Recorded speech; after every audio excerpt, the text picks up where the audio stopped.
Gratuitement, les gens aujourd'hui vont trouver des raisons pour que ça ne fonctionne pas. Même si tu me dis que ça fonctionne pas, donne-moi des arguments réels. Après, ça fonctionne pas d'un mec qui a jamais fait.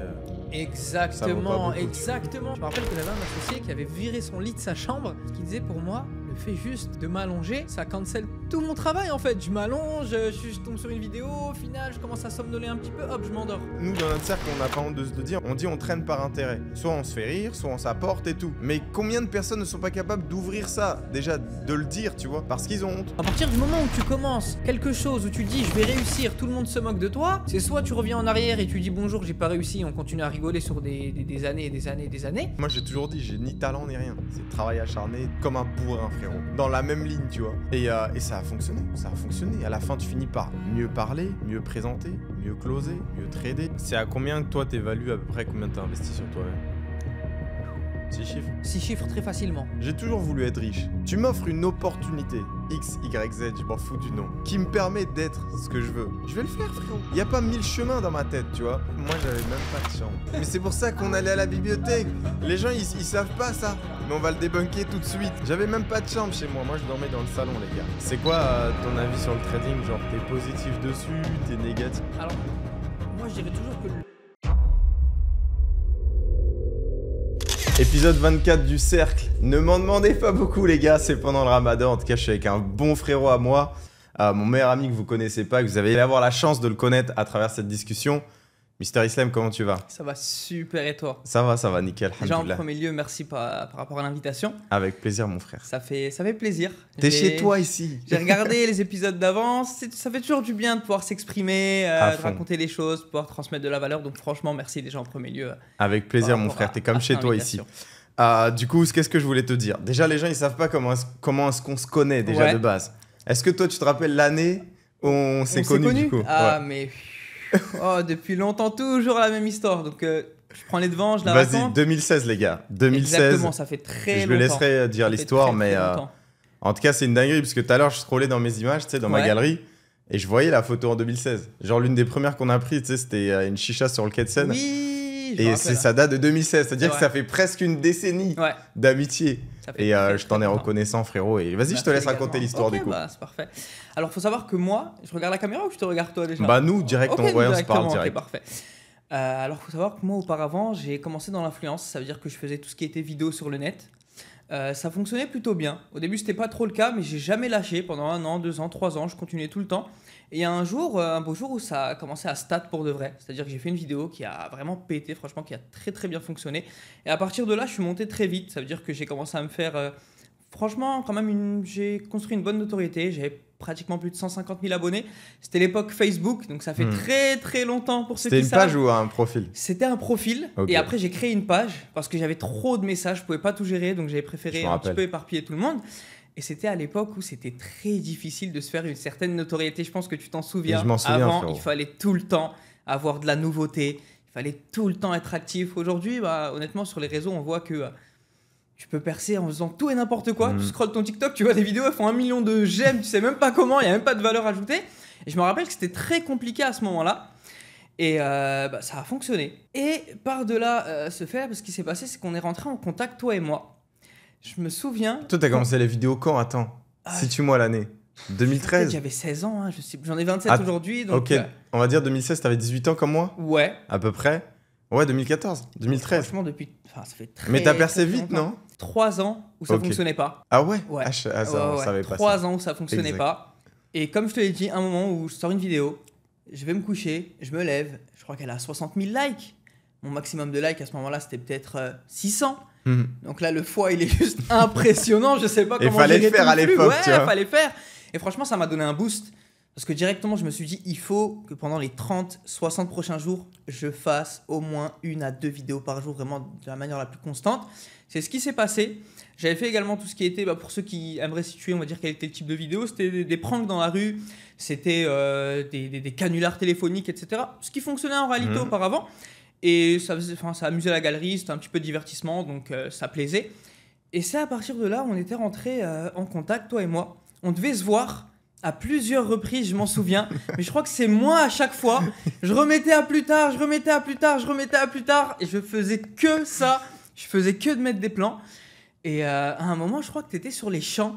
Non, ça c'était la deuxième fois. La première Je fois. t'ai pas lâché, gros. Ouais, tu m'as pas lâché.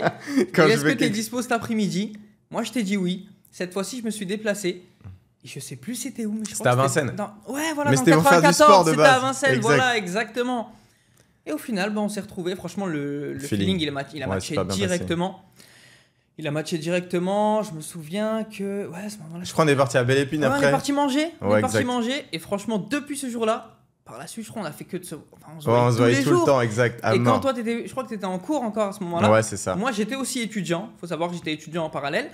Mais ce qui s'est passé, ouais, c'est qu'à la suite de ça, on faisait que de se voir. Je crois Tout le temps. tout le temps. Tout le Et quand temps, tu n'étais ouais. pas dispo par rapport au cours, et moi aussi, c'était principalement tous les week-ends. Je me Exact. rappellerai tout le temps de ces week-ends à Paris, au champ, Raconte-la, tout le temps. Ah non, c'était grave. Et c'est à ce moment-là que je crois que tu m'avais questionné quelques semaines après par rapport au business, par rapport à ce que je faisais. Faut savoir que moi, j'étais étudiant à la base en économique et sociale. Voilà, après, manque d'assiduité, je venais très peu de fois en cours, donc on m'a viré directement, on m'a réorienté. On m'a réorienté en professionnel. Je crois que c'était en gestion administration. S'il y en a qui, je sais pas si ça a team changé GEA. actuellement. Voilà, exactement. Je sais pas si ça a changé aujourd'hui, mais c'était en gestion administration. J'ai fait le travail nécessaire, même si j'appréciais pas forcément. À l'inverse de l'économique et sociale, qui me plaisait réellement, mais bon, j'avais quand même un gros manque d'assiduité, donc à la fin, j'ai compris pourquoi on m'a fait réorienter. J'ai eu mon bac, parce que c'était le minimum syndical que la plupart des parents demandent. Donc voilà, tu es obligé, entre guillemets, de te mettre dans cette catégorie où tu vas quand même aller chercher ton bac, malgré le fait que tu aies d'autres ambitions, que tu souhaites faire d'autres choses à côté. Mais ça ne m'a pas empêché de commencer des business en ligne en parallèle. Je pense que tu as connu de toute façon, Ouais. hein, je faisais au début de l'achat-revente. Ça veut dire que moi, je m'étais posé la première question, c'était qu'est-ce que les gens ont tout le temps avec eux? Qu'est-ce que les gens ont souvent besoin d'avoir?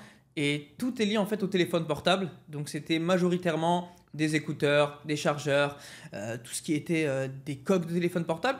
Et ça partait assez vite, donc c'était très intéressant. C'est comme ça que j'avais commencé à faire mes premiers euros.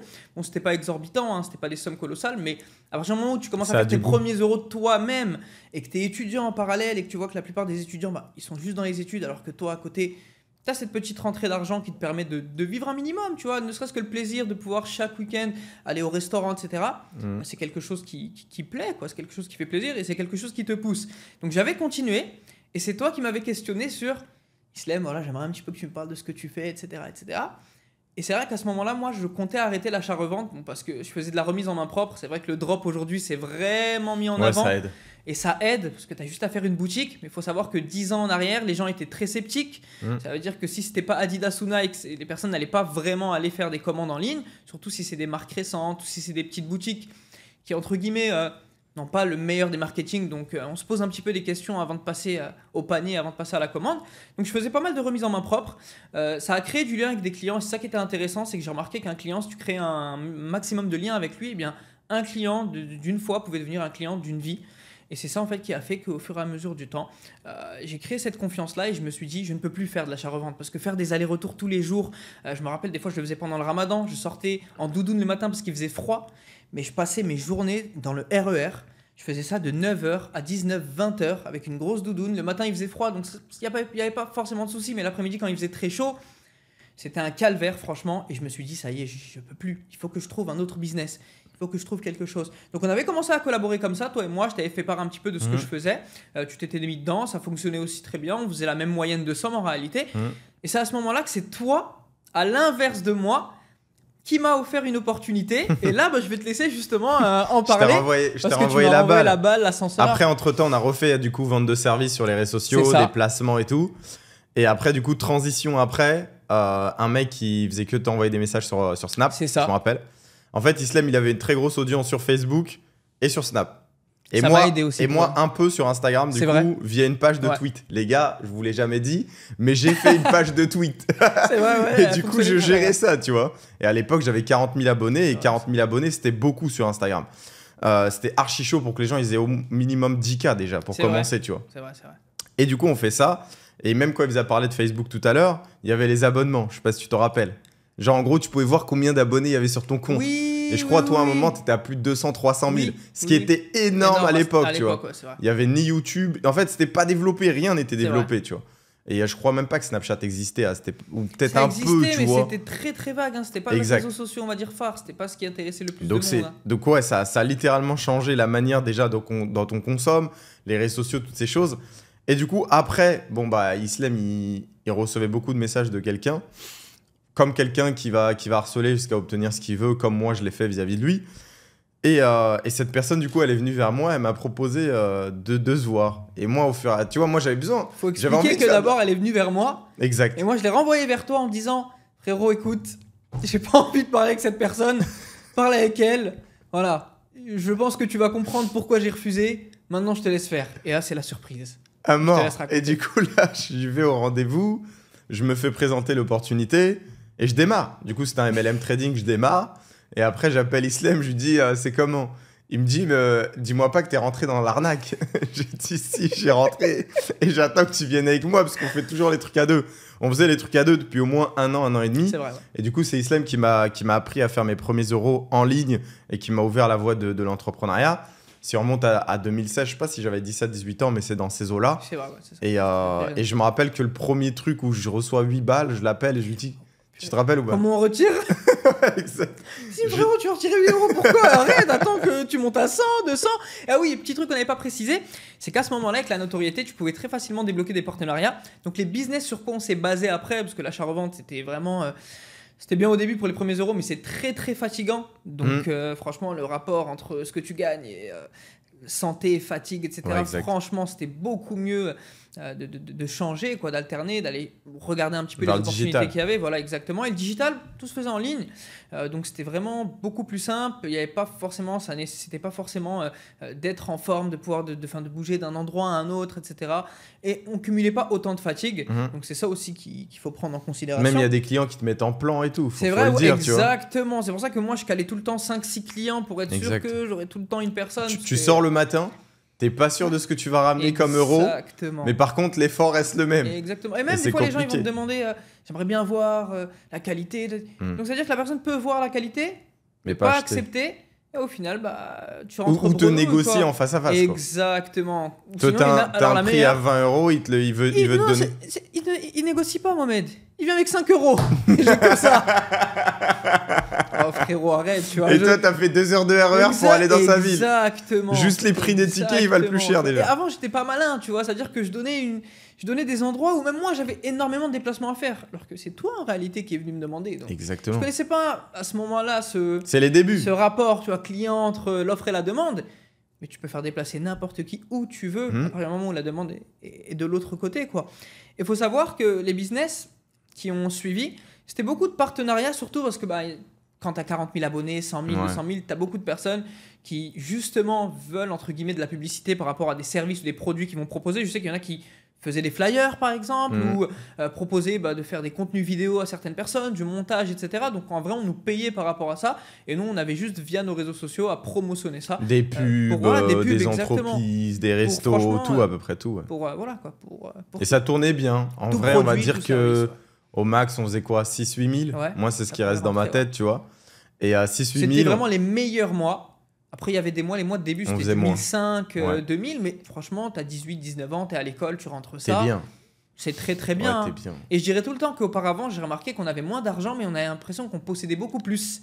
Je sais pas, mais je me rappelle l'époque où on faisait ne serait-ce que 1500, 2000.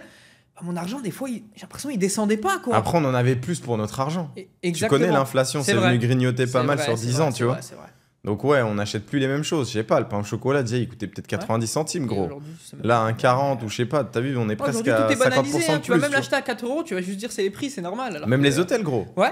On faisait des spas à 100, 120 euros, on aimait bien profiter un petit peu, kiffer Oh, notre je me jeunesse. rappelle, le spa des- le Parce spa qu'on des sortait, 100. on sortait pas le soir et tout, C'est vrai. donc c'est la seule chose qu'on faisait. On se voyait la journée, on allait manger, on allait au spa, on achetait des habits, on rentrait chez nous. Ouais, c'est On ça. faisait ça tous les week-ends, on allait au cinéma et tout. Et on claquait le bénéf. En fait, j'ai envie de vous dire, on n'avait pas d'éducation financière, mais on kiffait notre vie. Et c'est des meilleurs souvenirs. T'as juste à regarder les photos et tu C'est kiffes ça. ta vie, Et quoi. il n'y avait aucune peur surtout. Parce que même tu dépensais ce que tu avais. Par exemple, tu avais 2000, tu dépensais 2000. Je sais pas, dans ta tête, il y avait un niveau de confiance qui te disait je vais faire. À fond. Et je pense aussi que c'est dû au fait que t'as pas forcément les mêmes responsabilités que maintenant. Par exemple, demain, quelqu'un qui est marié, qui a un enfant, il va calculer les dépenses autrement. Mais quand tu es jeune, tu es chez tes parents, tu ne payes principalement rien ou tu aides un petit peu par-ci par-là, mais bon, tout va pas passer là-bas. Donc tu fais l'erreur de te dire à chaque fois, je ne dépense pas forcément grand-chose, je vais tout mettre dans des paires de baskets. Heureusement, par contre, que ça a changé. Parce qu'aujourd'hui, c'est l'erreur que la plupart des gens font. Et tu vois que sur le temps, franchement, les gens, ils sortent de chez leurs parents. Quand ils payent leur premier loyer, ça pique. Hein. Ils n'ont aucune éducation financière. Ils ont peut-être, je sais pas, ils ont un taf à 1500, 1008, même 1002, même une bourse. La plupart des gens dépensent, la plupart des enfants dépensent parce que, je suis chez mes parents, il n'y a pas de problème. Mais si demain, il se passe un problème, tes parents ne peuvent plus subvenir au loyer, ne peuvent plus subvenir à tes besoins, ne serait-ce que primaires, je ne dirais pas que c'est à toi de le faire, mais si tu as mis de l'argent de côté, tu peux souffler un petit peu. Si tu n'en as pas mis, c'est catastrophique. C'est pour ça qu'il faut, moi je le dis tout le temps, je ne sais pas ce que tu en penses, mais il faut toujours anticiper une possible situation qui va arriver. Que ce soit si tu prends ton 100%. appart, que ce soit si, je sais pas, tu as des problèmes de santé, qu'il faut payer quelque chose qui n'est pas couvert par la mutuelle ou autre, quoi. Et c'est pour ça qu'il faut toujours avoir cette mentalité. Nous, on l'avait pas, mais on avait ce niveau de confiance de se dire... Mais nous, on produisait. On produisait on faisait tout le temps plus. On créait de la valeur, on faisait de exactement. l'argent, on se motivait, on s'envoyait nos chiffres. Donc en fait, à partir du moment où tu produis, t'es bien, quoi. Mais ça sort, ça rentre, ça sort, ça rentre. Et après, tu as juste à réguler un petit peu pour qu'il y ait plus qui rentre. Et il y a aussi plus qui reste un minimum de côté. Exact. Mais aujourd'hui, on a une logique et une vision totalement différente. Toi, tu penses, c'est quoi qui t'a donné la dalle au début? Parce qu'en fait, t'as commencé super tôt. T'as commencé à quoi, 16, 17 ans? 16 ans, je crois, les vidéos. Mais c'est quoi qui t'a donné la dalle, frérot? C'est que chez toi, tu voulais faire mieux? C'est que t'avais pas assez? C'est l'extérieur. Ok. C'est l'extérieur, on entend beaucoup d'histoires comme ça, on m'a critiqué et j'ai décidé de, justement, mais ça s'est vraiment passé. Je dis pas que pour les autres ça ne se passe pas, non, mais on entend souvent ce storytelling, on pense que c'est mensonger, que c'est répétitif, mais il y a beaucoup plus de personnes qui subissent des choses que ce qui est réellement mis en avant, parce que la plupart des gens, des fois, ils ont honte de parler de leur harcèlement, ils ont honte de parler de ce qui s'est passé dans leur vie, tu vois, ils préfèrent effacer le passé, mais il faut utiliser le passé justement comme une force pour expliquer à quel moment tu étais, comment les gens te traitaient, et aujourd'hui, comment les gens te traitent, ou comment les gens te traiteraient s'ils savaient, par exemple, ce que tu fais, ce que tu étais devenu. Et en fait, moi, ce qui s'est passé, c'est que déjà, j'étais très différent, c'est-à-dire qu'à l'école, j'aimais bien faire l'inverse de la plupart des personnes, mais à ce moment-là, en fait, tout ce qui était vidéo, court-métrage, c'était très mal vu. Aujourd'hui, justement, je remarque que le fait de faire des vidéos, on te pousse à faire des vidéos, on te pousse à streamer. Avant, quelqu'un qui faisait du stream sur, je sais pas, qui était un streamer jeux vidéo, un streamer gaming, frérot, il se faisait incendier, il se faisait insulter de partout, que ce soit dans sa famille déjà en premier lieu, dans sa cité, dans son entourage. Aujourd'hui, justement, on te pousse à ça. Il faut savoir qu'à l'époque, ce n'était pas le cas. 10 ans en arrière, chaque fois que tu faisais une vidéo, c'était ça ne va pas marcher, tu t'affiches, c'est n'importe quoi, c'est pas marrant, etc., etc. Et moi, en fait, j'ai continué parce que je me suis dit, s'il y a ne serait-ce que 100, 200, 300, 400 likes, c'est qu'il y a des gens qui apprécient. À partir du moment où il y a des gens qui apprécient, je ne vais pas me focaliser sur une dizaine, une vingtaine, une quarantaine de personnes qui apprécient pas, parce qu'il y a toujours plus de personnes qui aiment que de personnes, entre guillemets, qui n'aiment pas. En tout cas, dans mon cas, c'était ça. Donc ça m'a donné la dalle de pouvoir continuer. Je te mens pas, à un moment, vraiment, après 3 ans, tu es là, tu fais des vidéos, ça dépasse pas 1000 j'aime. Tu vas me dire 600 j'aime, c'est très bien. Il y a beaucoup de créateurs qui aimeraient avoir ça, ne serait-ce qu'au début, mais ça fait 3 ans. Donc après 3 ans, tu te demandes... Mais toi, qui te critiquait au concret? À l'école, camarades de classe, les personnes qui me côtoyaient, des amis qui ne sont plus des amis, justement. Genre, ils ont honte de traîner avec toi? Ça peut être la honte de traîner avec toi, ça peut être le fait de te dire mais arrête ça, ça ne fonctionnera pas. En fait, gratuitement, les gens aujourd'hui vont trouver des raisons pour que ça ne fonctionne pas. Ils vont pas forcément avoir un esprit critique et te dire, même si tu me dis que ça fonctionne pas, donne-moi des arguments réels. Me dis juste pas ça va pas fonctionner parce que ça ne va pas fonctionner. Après, ça fonctionne pas d'un mec qui a jamais fait. Exactement, beaucoup, exactement. C'est ça en fait, c'est que les gens vont te dire que ça ne va pas réellement fonctionner, mais toi, qu'est-ce que tu as fait qui a fonctionné pour dire à quelqu'un ce qui va fonctionner, En fait, souvent les gens ont cette peur de se lancer, et cette peur, comme ils ne veulent pas l'assumer, ils vont la transmettre à travers les gens qui sont autour, donc ils vont juste dire aux gens tu vas pas réussir, alors que eux aimeraient peut-être réaliser ça. Donc moi, franchement, si j'ai un message à passer, c'est faites ce que vous avez à faire. Dans la limite du raisonnable, bien sûr. On n'est pas en train de dire qu'il faut faire des pranks ou faut jeter des ballons d'eau dans la tête des gens dans la rue ou quoi. Non, non. Faites des choses qui peuvent divertir sans faire de mal aux gens. Parce qu'aujourd'hui, il y a beaucoup de vidéos pranks, etc. qui ne sont pas forcément des choses de valeur. C'est marrant, mais des fois, ça fait du mal aux personnes autour. Donc, ce n'est pas forcément les choses en quoi je suis fan. Mais voilà, tant que c'est dans la limite du raisonnable, faites les choses. Vous fiez pas forcément à ce que les personnes vont dire autour, parce que souvent ça vient de personnes qui ont envie de faire ces choses mais qui ne peuvent pas parce qu'il y a la peur de l'entourage, la peur des critiques, etc. Et moi en réalité c'est ça qui m'a boosté. Bon, je te mens pas, au bout de la 3e année ça fonctionne pas trop, je me dis je pense qu'on va commencer à aller autre part. Les études c'est pas si mal finalement. Mais Ce qui s'est passé, c'était que c'était pendant le ramadan. En plus, là, on est en pleine période de ramadan. Et je me suis dit, pendant le ramadan, il y a beaucoup de personnes, je sais, qui sont sur les réseaux sociaux, surtout le soir, etc. Ouais. Il y a beaucoup de messages, sahaf tolkom, etc. Donc les gens sont un petit peu plus connectés. Actifs. La nuit, en plus. La nuit, plutôt. Ils sont beaucoup plus actifs. Du moins, ils restent beaucoup plus éveillés. Voilà, c'est pas, quand c'est pas le ramadan, tu vas pas forcément rester réveillé jusqu'à 3-4 heures du matin, etc. Ou ne serait-ce que te réveiller par exemple, à cette heure-là pour une bonne partie des personnes. Alors que là, tu es dans un paradigme, on va dire, dans un état d'esprit qui te pousse à. Et c'est là où je me suis dit, c'est peut-être le moment de lancer la série de vidéos à ce moment-là. Et comme il y a beaucoup plus de personnes, peut-être ça va fonctionner. Et c'est là où je pose la vidéo, je me couche, je me lève, au final, je ne sais combien de likes, et ça a vraiment tout lancé. Et ensuite, j'ai continué pendant 1 an et demi, 2 ans. Tout a bien, voilà, franchement, tout a bien fonctionné. Vous avez même lancé une série sur YouTube à un moment. On avait lancé une série sur YouTube. Qui avait cartonné. Qui avait cartonné, ouais. Qui avait très très bien fonctionné. On était peut-être sur 3 millions de vues cumulées sur ne serait-ce que peut-être 8-9 épisodes. Après, j'ai tout plaqué. J'ai tout désactivé. Après, on a aimé le business. C'est à partir du moment où j'ai commencé à aimer le business. Il faut savoir que moi-même, je me suis dit, j'ai une image de mec qui fait des vidéos, peut-être de guignol. C'est pas une critique, mais je me disais dans ma tête, l'un ne va pas avec l'autre. Alors qu'en réalité, si, une influence peut aller avec du business. Mais j'avais pas encore cette mentalité, on apprend de ses erreurs. Et ce que j'ai relancé, c'est que j'ai relancé par contre des réseaux sociaux, mais beaucoup plus ancrés sur le sérieux, sur le business. Pour que les gens qui me voient quelques années plus tard se disent, ce gars-là, il est devenu beaucoup plus sérieux. Je l'ai connu avec des vidéos. Après, l'un n'empêche pas l'autre. Tu peux faire rire la galerie d'un côté et être très sérieux de l'autre. Voilà, il faut savoir alterner dans certaines situations, à certains moments. Mais c'est à ce moment-là, ce qui s'est passé, c'est que j'ai décidé de tout désactiver. J'avais quand même promotionné un petit peu, grâce à ces réseaux sociaux, mes business, mais en parlant du fait que je voulais que des gens vraiment sérieux, etc. Et qui allaient plus forcément avoir de vidéos. Et au final, quand tu crées une influence sur le business, il y a peut-être moins de personnes, du moins au début en tout cas, mais il y a beaucoup plus qui rentrent. Parce que c'est trié. C'est des personnes qui sont spécialement là pour ça. Demain, tu vas faire des vidéos sur le net, tu vas faire du divertissement sur 100 000 abonnés. Peut-être il y en a 90 000, même plus, 99 000, on va dire, qui sont là juste pour ça. Alors que si derrière, je sais pas, tu as des réseaux sociaux à peut-être ne serait-ce que 10, 15 000 abonnés, mais qui te suivent spécialement pour ça, c'est qu'ils te suivent pour ce que tu produis, ce que tu fais, et qu'ils aiment justement ce que tu fais. C'est différent. Donc je préfère une petite notoriété, mais au final qui est beaucoup plus actif et qui va apporter quelque chose de bénéfique sur le moyen long terme, qu'une grosse communauté qui au final est, on va dire, présent que pour 100%. Principalement du divertissement. C'est quoi qui t'a dit vas-y, je lui... Parce que moi, tu m'as ouvert une porte en vrai. C'est quoi qui t'a motivé à le faire? Ouvert à tout le monde. Je sais, mais c'est quoi qui t'a motivé à le faire à cette époque-là? Parce que j'ai pas... Moi, j'ai un peu de recul, mais... Je l'avais fait après la rencontre ou avant? C'était après. Après, mais très peu. Okay. Très peu de temps après. Genre direct, tu vois. Parce qu'en fait, pour recontextualiser, Islam, il était déjà dans une situation financière où il gagnait son argent. Et moi, je suis venu m'embriquer dans cette situation pour faire de l'argent de mon côté. Mais en gros, qui m'aide et qui me montre qu'est-ce qu'il faut faire. Où est-ce que je peux être payé? Où est-ce que je peux collecter les paiements? Comment on fait du marketing? Comment on trouve ses premiers clients? Et tout le reste. Comment définir une offre et tout ce qui en suit. Et c'est ça que tu m'as ouvert, tu vois. C'est ça. Du coup, oui, moi, je t'ai rendu la balle après, on va en parler, mais... Je pense que c'est le feeling, niveau de confiance en toi directement, dès le début. Il y a des personnes que tu vas rencontrer, ça va bien se passer, mais il y a des personnes que tu rencontres, ça se passe super, super bien. Et tu te dis, j'ai l'impression, ça fait 10 ans que cette personne-là, je la connais. Et je pense juste que c'était ça. Hein. Ouais, humain. Réellement ça. Avant j'ai l'impression aussi que, je sais pas, si on remonte 10 ans en arrière, il y avait moins de vices. C'est vrai. Il y avait moins de trahison. C'est vrai. Les gens, ils étaient plus eux-mêmes, tu vois. Ouais. Et en fait, ce monde-là, en fait, aujourd'hui, quand on vit genre 10 ans après, d'année en année, c'est devenu trop vicié. Ça devient vraiment... grâce notamment aux réseaux sociaux. Exactement. Tu vois quelqu'un qui t'observe grâce au réseau, il sait déjà ce qu'il va obtenir. Exactement. Que ce soit une femme ou un homme. Un homme, exactement. Tu vois, parce que les hommes, ils jouent le même vice que les femmes, tu vois. Exactement. Il va se dire, je vais être ami avec lui pour aller chercher ce contact-là, pour aller débloquer de l'argent ici. Parce qu'on parle beaucoup des femmes, mais nous, c'est pas les femmes. Il faut dire la vérité. Il faut dire les choses. Tu vois, nous, dans notre cercle, on n'a pas honte de se le dire. On dit, on traîne par intérêt.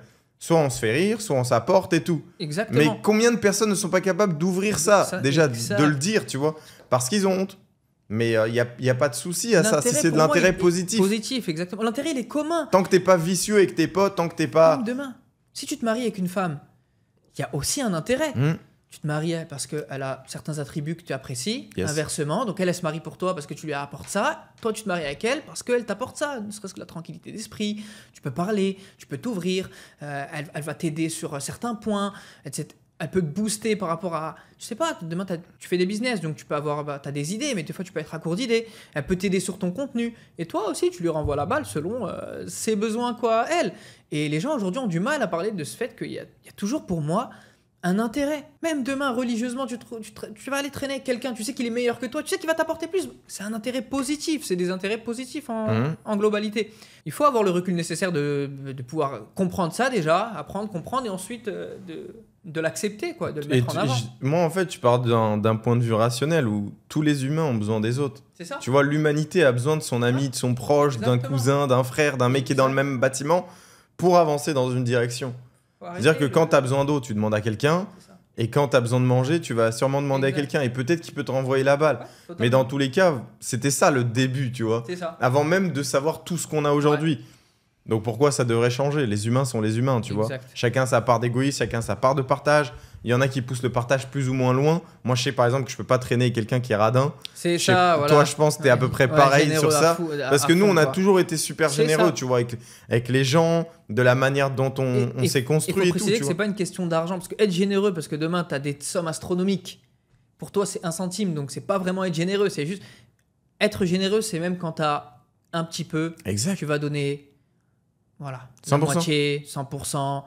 C'est une philosophie. Tu vas garder pour toi parce qu'il faut vivre aussi, mais tu vas donner exactement. C'est une philosophie, comme tu as dit, c'est un état d'esprit. C'est le truc qui va pas s'imbriquer quand tu as 25 ans de vie. C'est ça. Non, le truc c'est soit tu l'as, soit tu l'as pas. Tu peux réussir à le cultiver. À le cultiver, c'est vrai. Mais je trouve, gros, en fait, les gens généreux, même dans notre religion, ils gagnent toujours. C'est ça. C'est écrit, c'est noir sur blanc, l'aumône et tout. Exactement. Tu vas toujours gagner. Mais il faut savoir cultiver ça. C'est ça. Et tu le cultives au quotidien en donnant à des gens qui font le ménage, à des gens que t'aimes bien, au taxi. Dans le besoin. Exact. Une aumône, c'est jamais... En islam, on dit qu'une aumône, c'est jamais une diminution de tes biens. Justement, c'est une augmentation. Parce que tu sais pas, pour ce truc-là, ne serait-ce que déjà, c'est du bon sens. Au-delà de la religion, déjà, c'est du bon sens déjà. Et la religion t'apprend justement que c'est pas une diminution des richesses.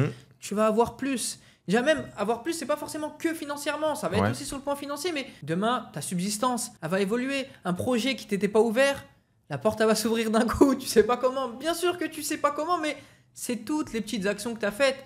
Et c'est par rapport aux personnes dans le besoin, la personne que tu as écoutée, la personne qui voulait s'ouvrir à toi parce qu'elle ne se sentait pas bien. Et tu l'as pas moqué. Le frère qui te parle de dépression et tu réagis pas comme tout le monde. Oh frérot, la dépression c'est pas pour les hommes, t'es pas une femme. Non, tu lui as ouvert la porte. Exprime-toi, parle-moi. Dis-moi ce qu'il y a comme problème. Dis-moi dans quel état d'esprit t'es. Et moi je vais t'aider à voir ce qu'on peut faire. Et honnêtement, est-ce que aujourd'hui toi tu peux retendre la main à quelqu'un genre pour l'aider de zéro? De la même manière qu'auparavant? Ouais, exact. Honnêtement, je pense que ouais. Hein. Un mec inconnu? Non, qui vient de parler non, tout. Pas forcément l'inconnu, parce que si je le fais avec une personne, je dois le faire avec toute la Terre. Exact. Mais aider une personne dans le sens où, je sais pas, par exemple... Genre par exemple, t'aimes bien communiquer avec tes abonnés? C'est ça. Oui, genre dans les détails et tout?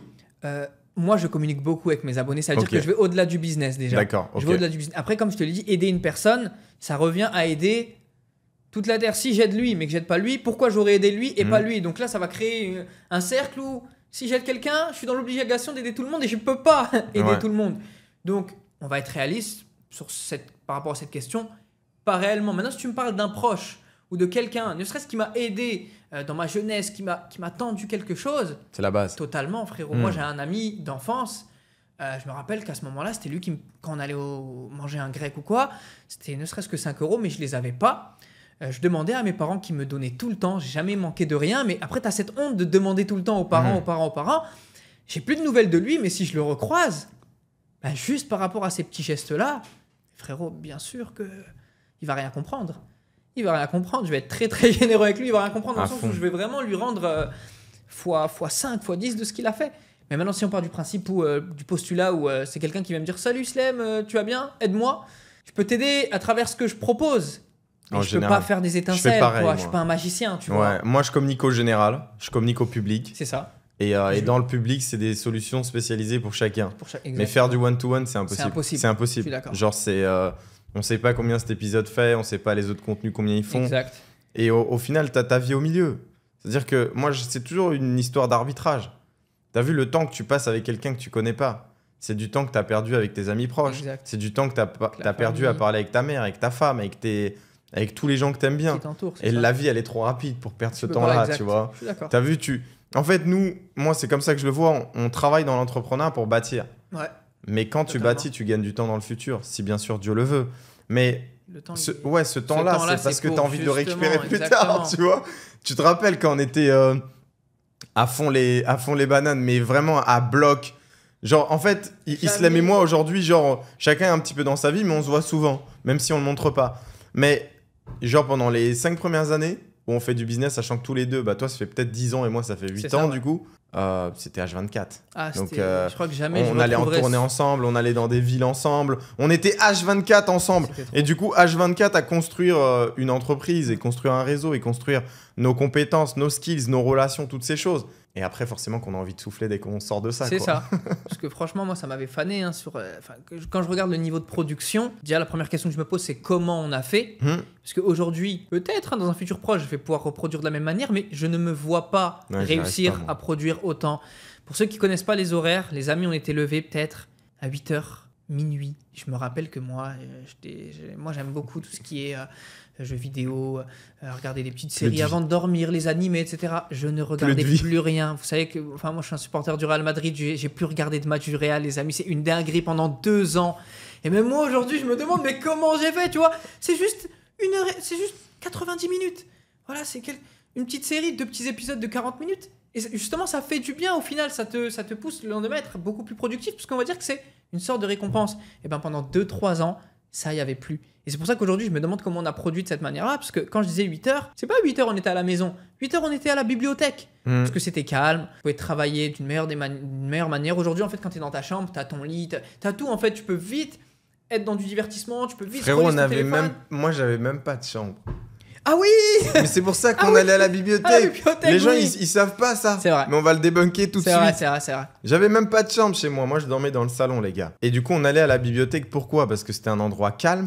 C'était un endroit qui nous permettait de paraître pro, avec le peu d'argent, parce que c'était gratuit quand on était étudiant. Et en même temps, c'est un bon lieu, vu que c'était dans Paris 13e. Et du coup, ça faisait que ça donnait confiance aux gens avec qui on parlait, qu'on pitchait. Ça donnait confiance à nos équipes. Et nous, avec le peu qu'on avait, frérot, on bricolait. C'est vrai.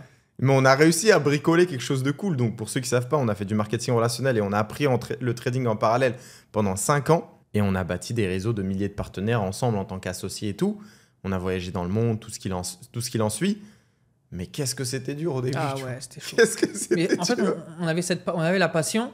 Donc, le fait que ce soit difficile, je le remarque plus aujourd'hui à quel point c'était difficile qu'auparavant. Parce qu'on le vivait. Il faut savoir qu'on était à la bibliothèque parce qu'aujourd'hui, tout peut faire abstraction en fait au travail dans ta chambre. Tu as ton ordinateur. Je dis pas qu'à la bibliothèque, tu n'as pas ton téléphone, mais tu es dans un cadre de travail. Tu as des équipes avec toi, tu vois que les équipes travaillent. Tu ne peux pas, toi, aller sur n'importe quelle application ou YouTube et commencer à regarder des vidéos. Et même le fait d'avoir son lit. Je me rappelle que j'avais un associé qui avait viré son lit de sa chambre parce qu'il disait pour moi, le fait juste de m'allonger, ça cancelle tout mon travail en fait. Je m'allonge, je tombe sur une vidéo, au final, je commence à somnoler un petit peu, hop, je m'endors. Donc carrément, il avait viré son lit de sa chambre. Pour ceux qui sont extrémistes, c'est une bonne technique. Et ça fonctionne. Et franchement, le niveau, ouais, c'était du haut niveau. Impressionnant. Ouais. Mais en fait, ce que je pense ce qui a fait la différence, en fait, son parcours et le mien, c'est à peu près la même chose sur qu'est-ce qui trigger au départ. C'est ça. Qu'est-ce qui te déclenche à faire, tu vois. Mais une fois que tu es dans le moule de comment faire, parce qu'il y a quelqu'un qui t'a donné une solution, ou tu es dans un business qui potentiellement peut passer de 500 € à 1000 €, à 5000 €, à 10 000 €. Parce que c'était notre cas pour le coup, et tu construisais un background de fou et ça nous a aidé à l'extérieur. En fait, on avait trop la dalle pour pas réussir. Quand tu juges genre la quantité d'efforts, en fait, elle était drivée par ce qu'il y avait avant. Tu vois, moi, je sais que j'ai eu trop de... Toi, tu as eu des critiques. Moi, j'ai eu trop de frustration quand j'étais petit. Mais tu vois, tu peux pas les renvoyer vers ta mère. C'est ça. Parce qu'elle t'élève seule avec 4 bonhommes. Elle fait le nécessaire, elle te donne tout ce qu'elle peut. Donc ces frustrations-là, elles vont dans le boulot. Et le boulot, c'est jamais été quelque chose qui fait peur en soi. Tu vois, moi j'ai toujours dit, j'ai ni talent ni rien. C'est travail acharné comme un bourrin, frérot. Ça. Dans la même ligne, tu vois. Et ça a fonctionné. Ça a fonctionné. À la fin, tu finis par mieux parler, mieux présenter, mieux closer, mieux trader, surtout, mieux former, mieux dupliquer. Pouvoir s'exprimer, c'est franchement... Tu deviens meilleur. On a beau détester ou ne pas forcément aimer ou ne pas apprécier cette industrie, il n'y a pas de problème par rapport à ça, mais la manière de parler que ça te transmet, c'est juste incroyable. Franchement, ça te permet de t'exprimer beaucoup mieux, ça te permet de retirer tout ce qui est le stress, le fait d'avoir énormément de personnes qui t'écoutent. Et quand on parle d'énormément, c'est pas 30-40. Au début, 30-40, ça faisait peur. Ensuite, il y a eu des salles de 10 000, il y a eu des salles de 15 000 personnes, des fois à l'étranger. Tu dois parler anglais. Exact. Donc là, c'est beaucoup plus compliqué. Mais en fait, tout ça s'efface parce que ça te donne énormément de compétences. Des compétences que tu peux aller chercher aussi autre part, bien évidemment. Mais je trouve que c'est... Est-ce que toi, tu trouves que c'est quelque chose qui te permet d'être complet 100%. Personnellement, 100%. moi, je pense que oui. En fait, nous, moi, je me dis toujours, on a dû commencer par travailler avec une société avant de faire nos propres sociétés. C'est ça. Pourquoi ? Parce que tu vis les choses de l'intérieur, mais tu n'as pas tout à gérer. Tu n'as pas la comptabilité, la gestion, la RH, beaucoup plus tranquille que ce le que tu côté penses. finance, etc. Tu es partenaire. Et c'est une merveilleuse position. Tu es entre les deux, sans prendre trop de problèmes, et tu as plus d'avantages que de problèmes pour moi. Exact. Quand tu crées de zéro, tu as tout à faire, tu vois. Tu as recruté les bonnes personnes, à avoir la bonne offre, à faire du bon marketing, ouais, à justifier le côté légal et tout. Donc, ouais, superbe expérience, superbe expérience. On pourrait rentrer plus dans les détails peut-être dans un autre épisode. En tout cas, si vous êtes chaud, vous mettez, allez, on va dire 2000 likes sur cet épisode. Et est-ce que toi, tu te rappelles, quand tu faisais de l'influence, est-ce que tu avais une vision comme les gens qui, par exemple, en font aujourd'hui et vont se dire, OK, je vais monétiser? Parce qu'en fait, il y a un détail qu'on ne parle pas. Mais aujourd'hui, il y a la monétisation partout, frérot. C'est vrai. Avant, il y avait zéro monétisation. Ouais. Tu n'étais pas payé pour faire des vidéos, ni par TikTok, ni par Snapchat Ads, ni rien du tout, tu vois. Exactement. Et ça a changé, tu vois, ni avec les cristaux, ni rien.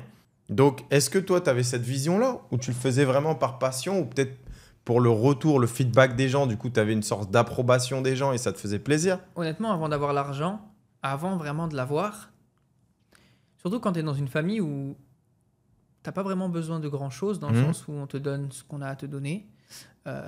Toi, tu as cette honte de demander, mais au final, tu ne manques de rien. Donc, c'est pour ça que tu construis cette petite... J'ai pas envie de demander parce que je manque de rien, mais tu peux demander et ça fera pas de mal à la personne en face. Mais le truc, en fait, c'était que comme je manquais de rien, avant de toucher l'argent soi-même, bah, tu penses plus à la notoriété. C'est-à-dire qu'il y a des gens qui préfèrent aujourd'hui être connus plutôt qu'être riches. 100%. Et moi, à ce moment-là, je savais pas c'était quoi avoir de l'argent, donc logiquement, je me disais, la notoriété, c'est surtout la meilleure revanche sur toutes les personnes qui critiquaient.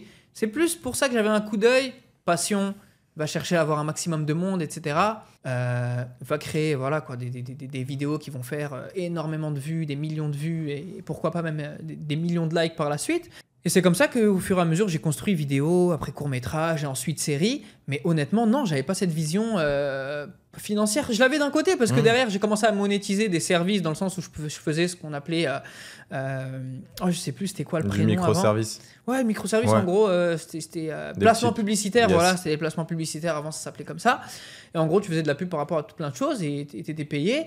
Mais ça payait de quoi aller manger à droite, à gauche. Et voilà, parce que nous, on connaissait pas encore cette éducation financière pour cumuler de l'argent, pour encore faire plus, pour produire encore plus. Et au fur et à mesure, moi, ce qui m'intéressait vraiment, c'était plus la notoriété que les finances, même si les finances étaient quand même introduites. C'était introduit à un Et aujourd'hui, ce serait minime. quoi ton choix ?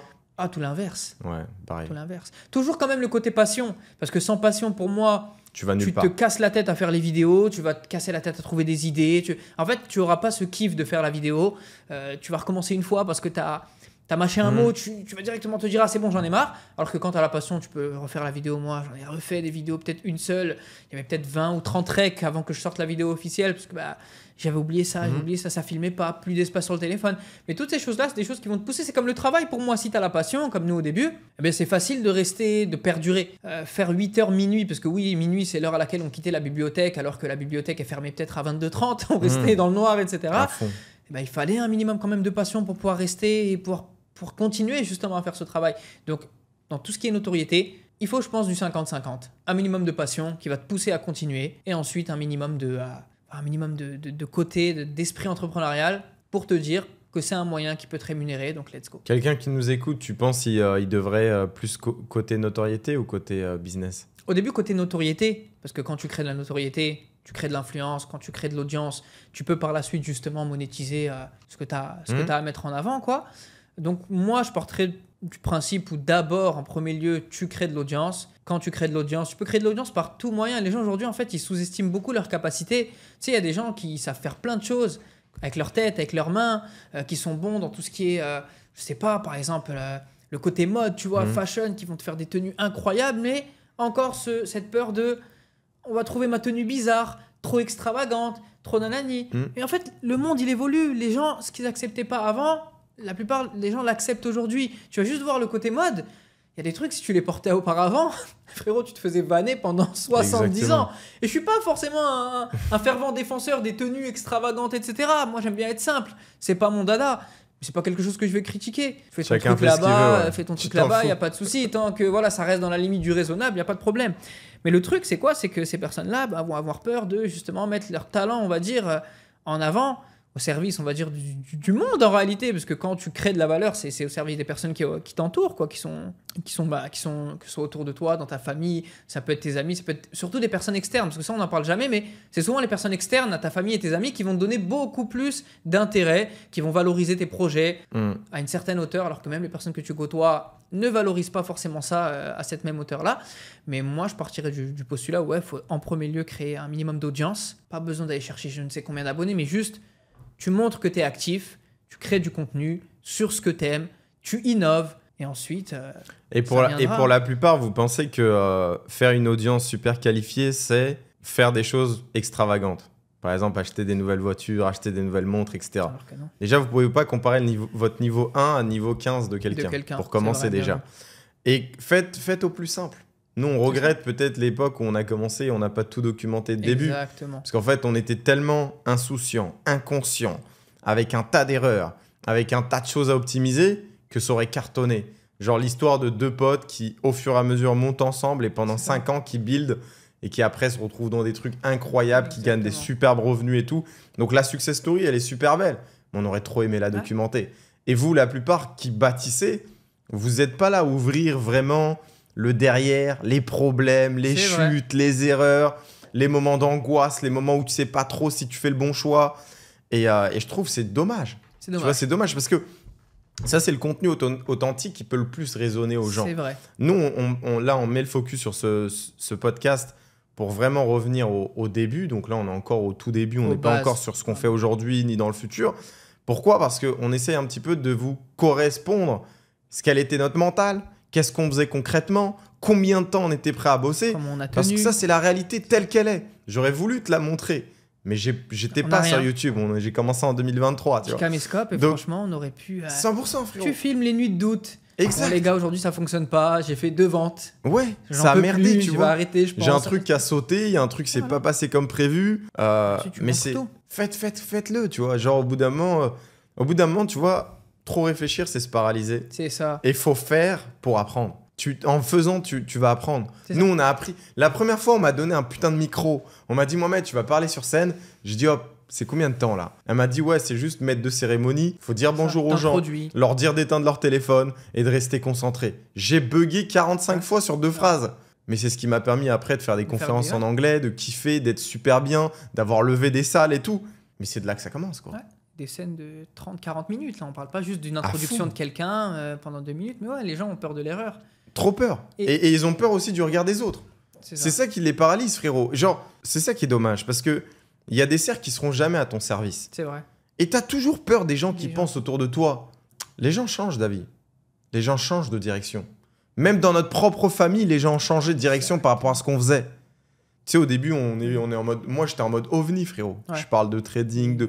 C'est qui cet ovni? Qu'est-ce qu'il est en train de nous raconter? Qu'est-ce qu'il va devenir riche? Et finalement, tu arrives à le faire. Je sais pas si toi, c'était pareil, tu l'as vécu pareil, mais genre, moi, j'ai pas eu de soutien au début, frérot. À part de toi et de gens extérieurs qui vont... L'intérieur, il est venu après. Il vient avec les résultats. L'extérieur, c'est toujours pour moi ceux qui vont te soutenir. Parce qu'en fait, souvent aussi, les personnes qui sont autour de toi, c'est indirect, hein, on peut pas forcément leur en vouloir, mais elles ont grandi avec toi. Donc elles voient tes bons côtés, tes mauvais côtés. Et souvent, ça se base sur les mauvais. Je connais cette personne, je sais comment elle est, etc. C'est en fait le fait de prendre de la personne en face pour acquis. Donc on ne pense pas à ce qu'elle est capable de faire. On voit juste en fait le côté négatif. Alors que quelqu'un qui ne te connaît pas, ok, il a aucune raison de croire en toi, mais il n'a pas de raison aussi de se dire que ce que tu vas faire est nul ou ne fonctionnera pas. Il ne sait pas en fait, il est neutre. Et c'est en fonction de ce que tu vas faire et de ce que tu vas transmettre que là, il va décider de choisir un camp. Est-ce que c'est le camp où il va réussir ou est-ce que c'est le... Et souvent, c'est le camp où il va réussir parce que la plupart des gens enfouissent ces mêmes peurs en fait au fond d'elles. Donc elles vont se dire quoi? Ah, mais c'est les mêmes peurs que moi, mais lui, il est en train de le faire. Ah, j'ai envie de faire ça, je ne l'ai pas fait, mais lui, il est en train de le faire. Et quand 1 an après, 2 ans après, ces personnes voient ce que tu fais, ce que tu es devenu, ce que tu as pu construire, que ce soit grandiose ou même minime, entre guillemets, soit-il, le projet, tant qu'il est mis en place, tant que tu ne l'as pas lâché, tant que tu as commencé à construire brique par brique et au final, qu'il y a déjà un avancement, c'est le principal. Vous êtes jeunes. Aujourd'hui, tout est optimisé. Les réseaux sont optimisés. Il y a des mecs qui font de l'argent comment? Il y a des mecs, frérot, ils font de l'argent sur TikTok, on ne sait même pas qui c'est. Ils créent un compte, ils font des clips de certains live Twitch, des clips marrants, etc. Ils font un petit montage, ils postent 2, 3, 4 000 euros par mois. Le mec, il fait juste de la récupération. À notre époque, c'était pas ça. À notre époque, c'était comme au YouTube de notre époque. Aujourd'hui, sur YouTube, tu peux faire 4 fois le même concept. Il n'y a pas de problème. Tu vas regarder, par exemple, je sais pas, même par exemple, tu vois, Squeezie, qui est l'imposteur. Il peut le faire plusieurs fois. C'est très bien, ça change, les invités changent. C'est un contenu que j'apprécie. Cependant, si tu faisais ça il y a 10 ans, on allait dire, frérot, c'est toujours la même chose, change. Et en fait, avant, il fallait tellement trouver. Aujourd'hui, tu te poses, tu crées un compte anonyme. Tu scrolles. Hop, allez, je vais récupérer cette vidéo, c'est marrant, montage. Exact. On sait même pas quitter, au final, tu rentres de l'argent. Pourquoi tu penses que les gens, ils savent pas prendre des grosses décisions? Genre, je te dis, gros, en fait, nous, on a pris tellement de grosses décisions qui, aujourd'hui, peuvent être remarquées sur un calendrier. On a pris la décision de se lancer, frérot. Prendre des risques. Après, quand t'as rien, t'as envie de me dire, si tu redescends à zéro, t'es toujours à zéro. En tous les cas, t'as rien à perdre, donc vas-y, frérot. Prendre le risque de se lancer. Prendre le risque d'aller dans un domaine que tu connais pas de base et que personne autour de toi n'a touché. Prendre le risque de s'associer à des gens qu'on connaissait pas. Ou de leur ouvrir des trucs. En fait, il y a tellement eu de prise de risque. Prise de risque avec l'argent. Prise de risque avec le temps. Investissement. Prise de risque d'avoir quitté nos études. Tous les deux, frérot. À des périodes différentes. Prendre des risques en 2019 d'être venu à Dubaï. Quand on avait déjà une situation. Oui. On a battu une société ensemble. Tout ça, frérot. Pourquoi les gens ils savent pas prendre des grosses décisions? Parce que nous, on en a pris plusieurs successivement, mois après mois. Même les décisions d'arrêter certains business, qui alors que tout fonctionnait super bien. Exact. Mais parce que le respect, il est plus là, donc de ouf. tu décides. Et on voit plus dans notre potentiel. C'est ça. Individuel. C'est ça. Parce que les gens, ils pensent que tu es dans un microcosme qui fait que c'est ta réussite. En gros, c'est ce qu'il y a autour de toi qui va influencer ta réussite. Quand toi, tu t'extirpes et que tu arrives à prouver à tout le monde que tu arrives à le faire solo, c'est là où... il n'y a plus de débat. Du coup, toute ton idéologie par rapport à moi, elle est fausse. C'est vrai. Parce que beaucoup de personnes pensent que tu es dans un business, mais c'est parce que tu as tel associé ou tel associé que ça fonctionne. Mais frérot, j'ai été là avant cette chose-là. Je suis là pendant cette chose. J'ai été là pendant cette chose-là. Et après, je serai là après cette chose-là. Donc, à partir du moment où tu vois l'avant, pendant et après, tu peux plus dire qu'il y a une dépendance à ci ou à ça. Surtout quand la personne, elle commence autre part. Le débat, il est fini avant même d'avoir commencé en réalité. Encore si une personne commence dans quelque chose où vraiment elle peut... Il y a certains points indirects, on va dire, parce que oui, il y a des business aujourd'hui où tu peux, on va dire les termes, carry des personnes, où tu peux booster des gens qui n'ont pas les compétences nécessaires, vont se retrouver à des niveaux de finances qu'ils ne sont même pas censés mériter en réalité. Parce qu'ils ont un superbe associé qui fait le travail, quelqu'un à côté qui est 10 fois plus investi. Mais nous, ils sont rentrés dans un projet avec de l'argent. Voilà, tout simplement. Et nous, tout ce qu'on voit, c'est la personne derrière qui gère tout, mais t'es juste le manager en fait. Tu sais parler. Voilà, c'est vrai que tu sais parler. Mais tout ce que tu racontes, c'est juste ce que tu as lu à gauche, ce que tu as lu à droite. Tu le racontes, mais tu l'appliques pas. Par contre, le mec en bas, lui, il parle pas, mais il applique. Et c'est lui qui te donne un certain succès par le quota de production qu'il réalise. C'est toi qui prends l'argent, c'est toi qui prends le succès, c'est toi qui prends la reconnaissance, mais c'est lui qui fait le travail. Maintenant, prends ton corps, sors-le de ce business, fais un truc à zéro et on voit ce que ça donne. Et montre-nous. Prends un Instagram à zéro, tous les réseaux sociaux à zéro et montre-nous ce que ça donne. Et là, on va voir. Parce que c'est vrai qu'il y a beaucoup ce débat de ouais, mais il y a des gens qui réussissent. Mais ça fait partie aussi d'une grosse décision. Malheureusement. Moi, je tiens à le dire parce que c'est 100% de ce que je pense, frérot. C'est tellement difficile de prendre des décisions quand tu gagnes. C'est tellement difficile de prendre des décisions quand tu as tout le setup. Mais au bout d'un moment, fuck, frérot. C'est toi et ton génie. Exactement. C'est toi et ton travail. Il faut revenir à l'essence même de qui t'es. Qui t'es, comment t'as confiance, quelles sont tes skills, quelles sont tes relations. Exactement. C'est toi l'instigateur de tout, tu vois. Et je suis fan de ça, moi. Je trouve, je sais pas, frérot, c'est peut-être de la confiance ou... Enfin, nous deux, on est déjà dans l'extrême confiance. Mais... Exactement. Et du coup, ça fait peur à certains parce qu'ils vont penser que t'es arrogant. C'est pour ça que c'est compliqué. Des fois, on me posait la question, et je vais répondre à ta question, je l'ai pas oublié, je pense qu'on te l'a déjà posé à toi. C'est... tu sais pas expliquer ce que tu fais. Parce que tu le fais instinctivement. Ouais. Donc, il y a des personnes moi, qui m'ont déjà demandé, et qui t'ont déjà demandé, j'en suis sûr, Mohamed, comment tu réalises ça? Et tu l'expliques, mais on comprend rien, tu vois. On a l'impression que c'est vague. Et en fait, dans ta tête, c'est totalement logique, mais ça l'est pas réellement parce que même toi, tu ne sais pas vraiment comment tu as fait. Juste, tu as fait. Tu t'es pas posé de questions. Et pour répondre à ta question par rapport à la prise de décision, comment les grosses prises de décision viennent, je pense que nous, surtout, on n'a pas eu le choix en fait de prendre des décisions. À partir du moment où tu commences quelque chose, où tu dis je vais réussir, tout le monde se moque de toi, c'est soit tu reviens en arrière et tu dis bonjour, j'ai pas réussi, on continue à rigoler sur des années et des années et des années. Après, les gens voilà, deviennent quand même matures à un moment, donc ça ne te poursuit pas. Mais toi, dans ta tête, ça te poursuit quand même parce que tu penses, tu vas peut-être enfouir ça bien au fond de ton cerveau pour ne plus te rappeler de ça. Mais il y a quelques moments dans une année où ça va revenir. Si tu vas avoir encore un échec, tu vas peut-être penser à ce moment-là où tu as eu cet échec-là, où tu n'étais pas censé l'avoir parce que tu avais promis à tout le monde que tu allais réussir. Et je pense que nous, on a été franchement dans un état d'esprit où on n'avait pas forcément le choix. Et quand tu n'as pas le choix, quand tu n'as pas grand-chose à perdre parce que tu n'as déjà rien, tu es obligé en fait de prendre des décisions. Et en soi, les décisions vraiment au début, je pense qu'elles ne sont pas aussi difficiles que sur la durée. Sur la durée, il y a du succès, il y a de l'argent, il y a des collaborations. Là, ça peut être compliqué de savoir prendre une décision. Mais quand tu es au début, je sais pas, tu vois, comme la majorité, on va dire, il y en a qui sont chez leurs parents, qui n'ont pas énormément de choses à sortir. Ça veut dire que si à côté tu travailles et que tu arrives à mettre un minimum de côté, eh ben, tu as de quoi te lancer, mais on va dire tu as un parachute. Ça veut dire que demain, tu te lances, ça ne fonctionne pas, tu n'es pas viré de chez toi.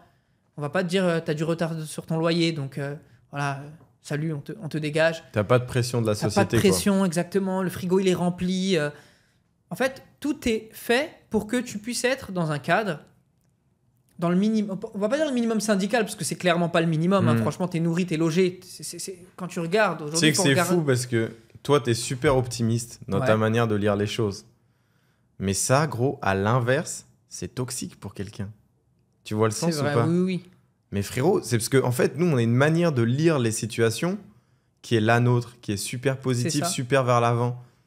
Toi, tu penses comme ça, frérot. Le mec, il fait quoi? Pourtant, il se dit, je suis chez mes parents, je kiffe ma vie, je joue à la paye, je paye rien.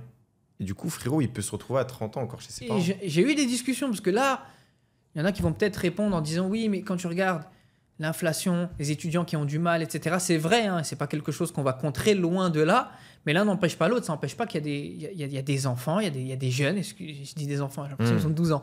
Il y a des jeunes, il y a des jeunes vraiment, même des fois je dis des jeunes, mais des fois ils ont 20 ans passés, hein, qui sont chez leurs parents, qui font les mêmes erreurs, qui refont toujours les mêmes erreurs, qui pensent que ça va changer. Tu fais les mêmes choses et tu penses que tu vas obtenir du changement. Je ne sais plus qui disait ça, mais c'est de la folie. Soit tu vas faire tout le temps la même chose, en te disant cette fois-ci ça va changer, mais non, ça ne va pas changer, c'est à toi de changer, c'est à toi de changer tes habitudes. C'est vraiment à toi de switcher ce qui fonctionne, ce qui fonctionne pas, ce qui fonctionnait auparavant, ce qui va plus fonctionner maintenant.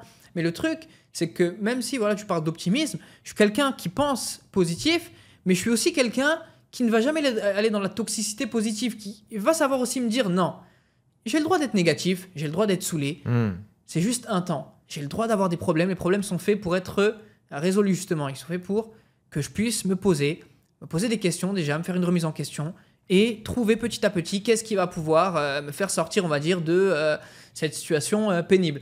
Maintenant, le truc, c'est que moi, pour répondre à la question de pourquoi les gens ne savent pas prendre des décisions, ça va être compliqué parce que moi, j'en ai pris dans une situation où je n'étais peut-être pas forcément dans le même état d'esprit qu'eux. J'ai pris des décisions dans des situations où je me suis dit que je devais les prendre parce que dans le pire des cas, ce qui allait m'arriver, c'est pratiquement rien. Comme je t'ai dit, nourri, logé, je n'ai rien à sortir. À partir de là, je peux me permettre, justement, j'ai un matelas de sécurité, j'ai un parachute, je peux même essayer de faire des projets tous les mois. Ça va pas réellement impacter ce que je suis en train de mettre en place ou mon futur. Ça va pas l'impacter du tout. Après, si je continue à faire la même chose à 25 ans, 30 ans, oui, là d'accord, il n'y a pas de problème, mais quand tu es au début, c'est là où il faut se lancer. Comme tu l'as dit, il y a des gens qui sont chez leurs parents, c'est bon, je paye rien, je vais aller en boîte tout le temps, je vais dépenser, je ne sais. Et ils se disent quoi? Je vais le faire pendant 2 mois. Après, ça se transforme en 6 mois. Après, en 1 an. Après, en 2 ans. Et le trait toxique de ça, c'est que les gens ont du mal à sortir de ces habitudes. Parce qu'on te dit, il faut 21 jours pour s'imprégner d'une habitude. Exact. Tu fais du sport. Après 21 jours, ce sera quelque chose qui sera un petit peu plus naturel pour toi. Mais une personne qui pendant 365 jours a pris des habitudes nocives, mais frérot, pour sortir de là, c'est compliqué. C'est un complexe, à fond. La personne, elle a pris pendant 2 ans des mauvaises habitudes alimentaires. Aujourd'hui, elle pèse 150 kilos. Même perdre 1 kilo, pour elle, c'est compliqué. Pourquoi? Parce qu'elle est dans une situation où tous les jours, elle fait la même chose et c'est normal pour elle de faire ça. Donc, c'est hyper compliqué. Et à partir de là, c'est pour ça que les prises de décision deviennent complexes. Parce que ces gens font des erreurs, mais pour eux, ce ne sont pas des erreurs. Je suis en train de kiffer ma vie. C'est pas une erreur de ne pas mettre de l'argent de côté. C'est pas une erreur de me dire que peut-être dans 5 ans, je vais quitter le foyer et j'aurai aucune habitude financière. J'aurai aucun argent de côté. Il va falloir payer des loyers d'avance. Il va falloir mettre une caution. Il y a les charges. Il y a la voiture. Ça, tu calcules pas. Mais le jour où tu calcules, tu vois que tu fais 2000 € par mois et qu'il y a 1008 qui sort, là, tu vas regretter tout l'argent que tu n'as pas mis de côté pendant 2 ans, 3 ans, 4 ans, 5 ans. Et je pense que prendre des décisions, c'est avant tout se dire déjà en premier lieu, je suis dans une situation où je n'ai pas grand-chose à perdre. Je suis chez mes parents, j'ai un matelas de sécurité. Et même au-delà du fait qu'il y a des gens qui ne sont pas chez leurs parents, qui sont dans des situations un petit peu plus critiques, ça, je peux comprendre que c'est beaucoup plus compliqué. Parce que si tu prends une décision et que ça ne fonctionne pas, eh bien là, peut-être il va y avoir des répercussions. Mais moi, là, je m'adresse généralement aux personnes où il n'y a pas réellement de répercussions.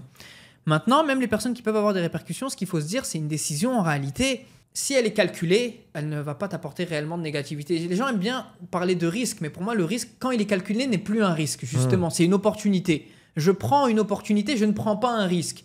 Demain, j'ai 100 000 € sur le compte. Je décide d'investir 5 000 dans un projet. C'est pas un risque, c'est une prise d'opportunité. Tu vois, même demain, j'ai 10 000, je décide d'investir 1000 ou 1500. C'est pas un risque, c'est une prise d'opportunité parce que c'est calculé. Mais aujourd'hui, les gens, ils ont 10 000, ils vont mettre 10 000. Et ils vont te dire, oh, ça n'a pas fonctionné. Mais frérot, déjà, avant tout, il faut voir comment toi, tu as calculé ton, entre guillemets, risque. Tu as 10, tu mets 10. Tu n'es pas au casino, frérot. La vie, c'est pas le casino, c'est pas un kit ou double. Donc, bien évidemment que si tu fais ça, ça va être compliqué. Par contre, si tu commences à peser le pour et le contre, qu'est-ce que cette décision peut m'apporter de bien? Qu'est-ce qu'elle peut m'apporter de mal? Tu pèses le pour et le contre, tu vois qu'est-ce qui est le plus bénéfique. Et à partir de là, tu prends justement une décision. C'est à combien que toi, tu évalues à peu près combien tu as investi sur toi-même? 6 chiffres? 6 chiffres très facilement. Ok. Et c'est quoi ton rapport à l'investissement sur toi-même? Parce qu'on a tous un rapport différent. Nous deux, on a le même, je suis sûr et certain, parce qu'on est vraiment sur plein de points similaires. Quand tu parles de rapport à l'investissement, est-ce que par exemple, si j'ai investi, je sais pas, demain j'avais des équipes, j'ai investi sur ces équipes-là, sur elles, c'est considéré comme aussi un investissement sur moi-même au final ou pas, vu que c'est quand même un investissement sur mon business? Ouais, sur les deux, sur les gens et toi, ouais. D'accord. Sur moi... Mais en gros, un rapport, c'est par exemple de se dire, tu vois, moi j'ai une facilité avec ça, frérot. Genre, si j'ai un truc qui me plaît, je vais jamais me questionner du prix. D'accord. Je vais toujours voir combien est-ce que je peux gagner avec. Du coup, je m'en fous de payer. C'est vrai. Tu vois, payer et investir, je préfère 10 fois plus investir que de consommer. Tu vois, c'est ma manière de lire. Donc, quand je vais mettre 5 000 € dans un truc ou quoi, je vais me dire combien ça peut me rapporter. Si j'ai la possibilité, ROI de 5, 10, 20, 50, je le fais direct. Je m'en fous de ce que j'ai investi. Frérot, je suis en train de regarder ce que je vais en tirer. Comme nous, on a investi au début. Exact. Tu vois. Tout le monde doit investir pour commencer. Par rapport à ça, je suis principalement pareil que toi. Je suis principalement pareil que toi dans le sens où je suis pareil, je calcule quand même l'éventualité de ce que je vais gagner par rapport à l'éventualité de ce que je vais perdre. J'analyse, mais j'ai pas besoin de 70 000 jours, quoi. J'ai le projet, tu me le donnes, 1 heure, 2 heures, je regarde un petit peu, je laisse au pire couler 1 ou 2 jours pour pas prendre de décision sur le coup. Et ensuite, j'ai ma décision, c'est un oui clair ou c'est un non clair directement. Mais ce qu'il faut savoir, c'est qu'à majorité, c'est oui.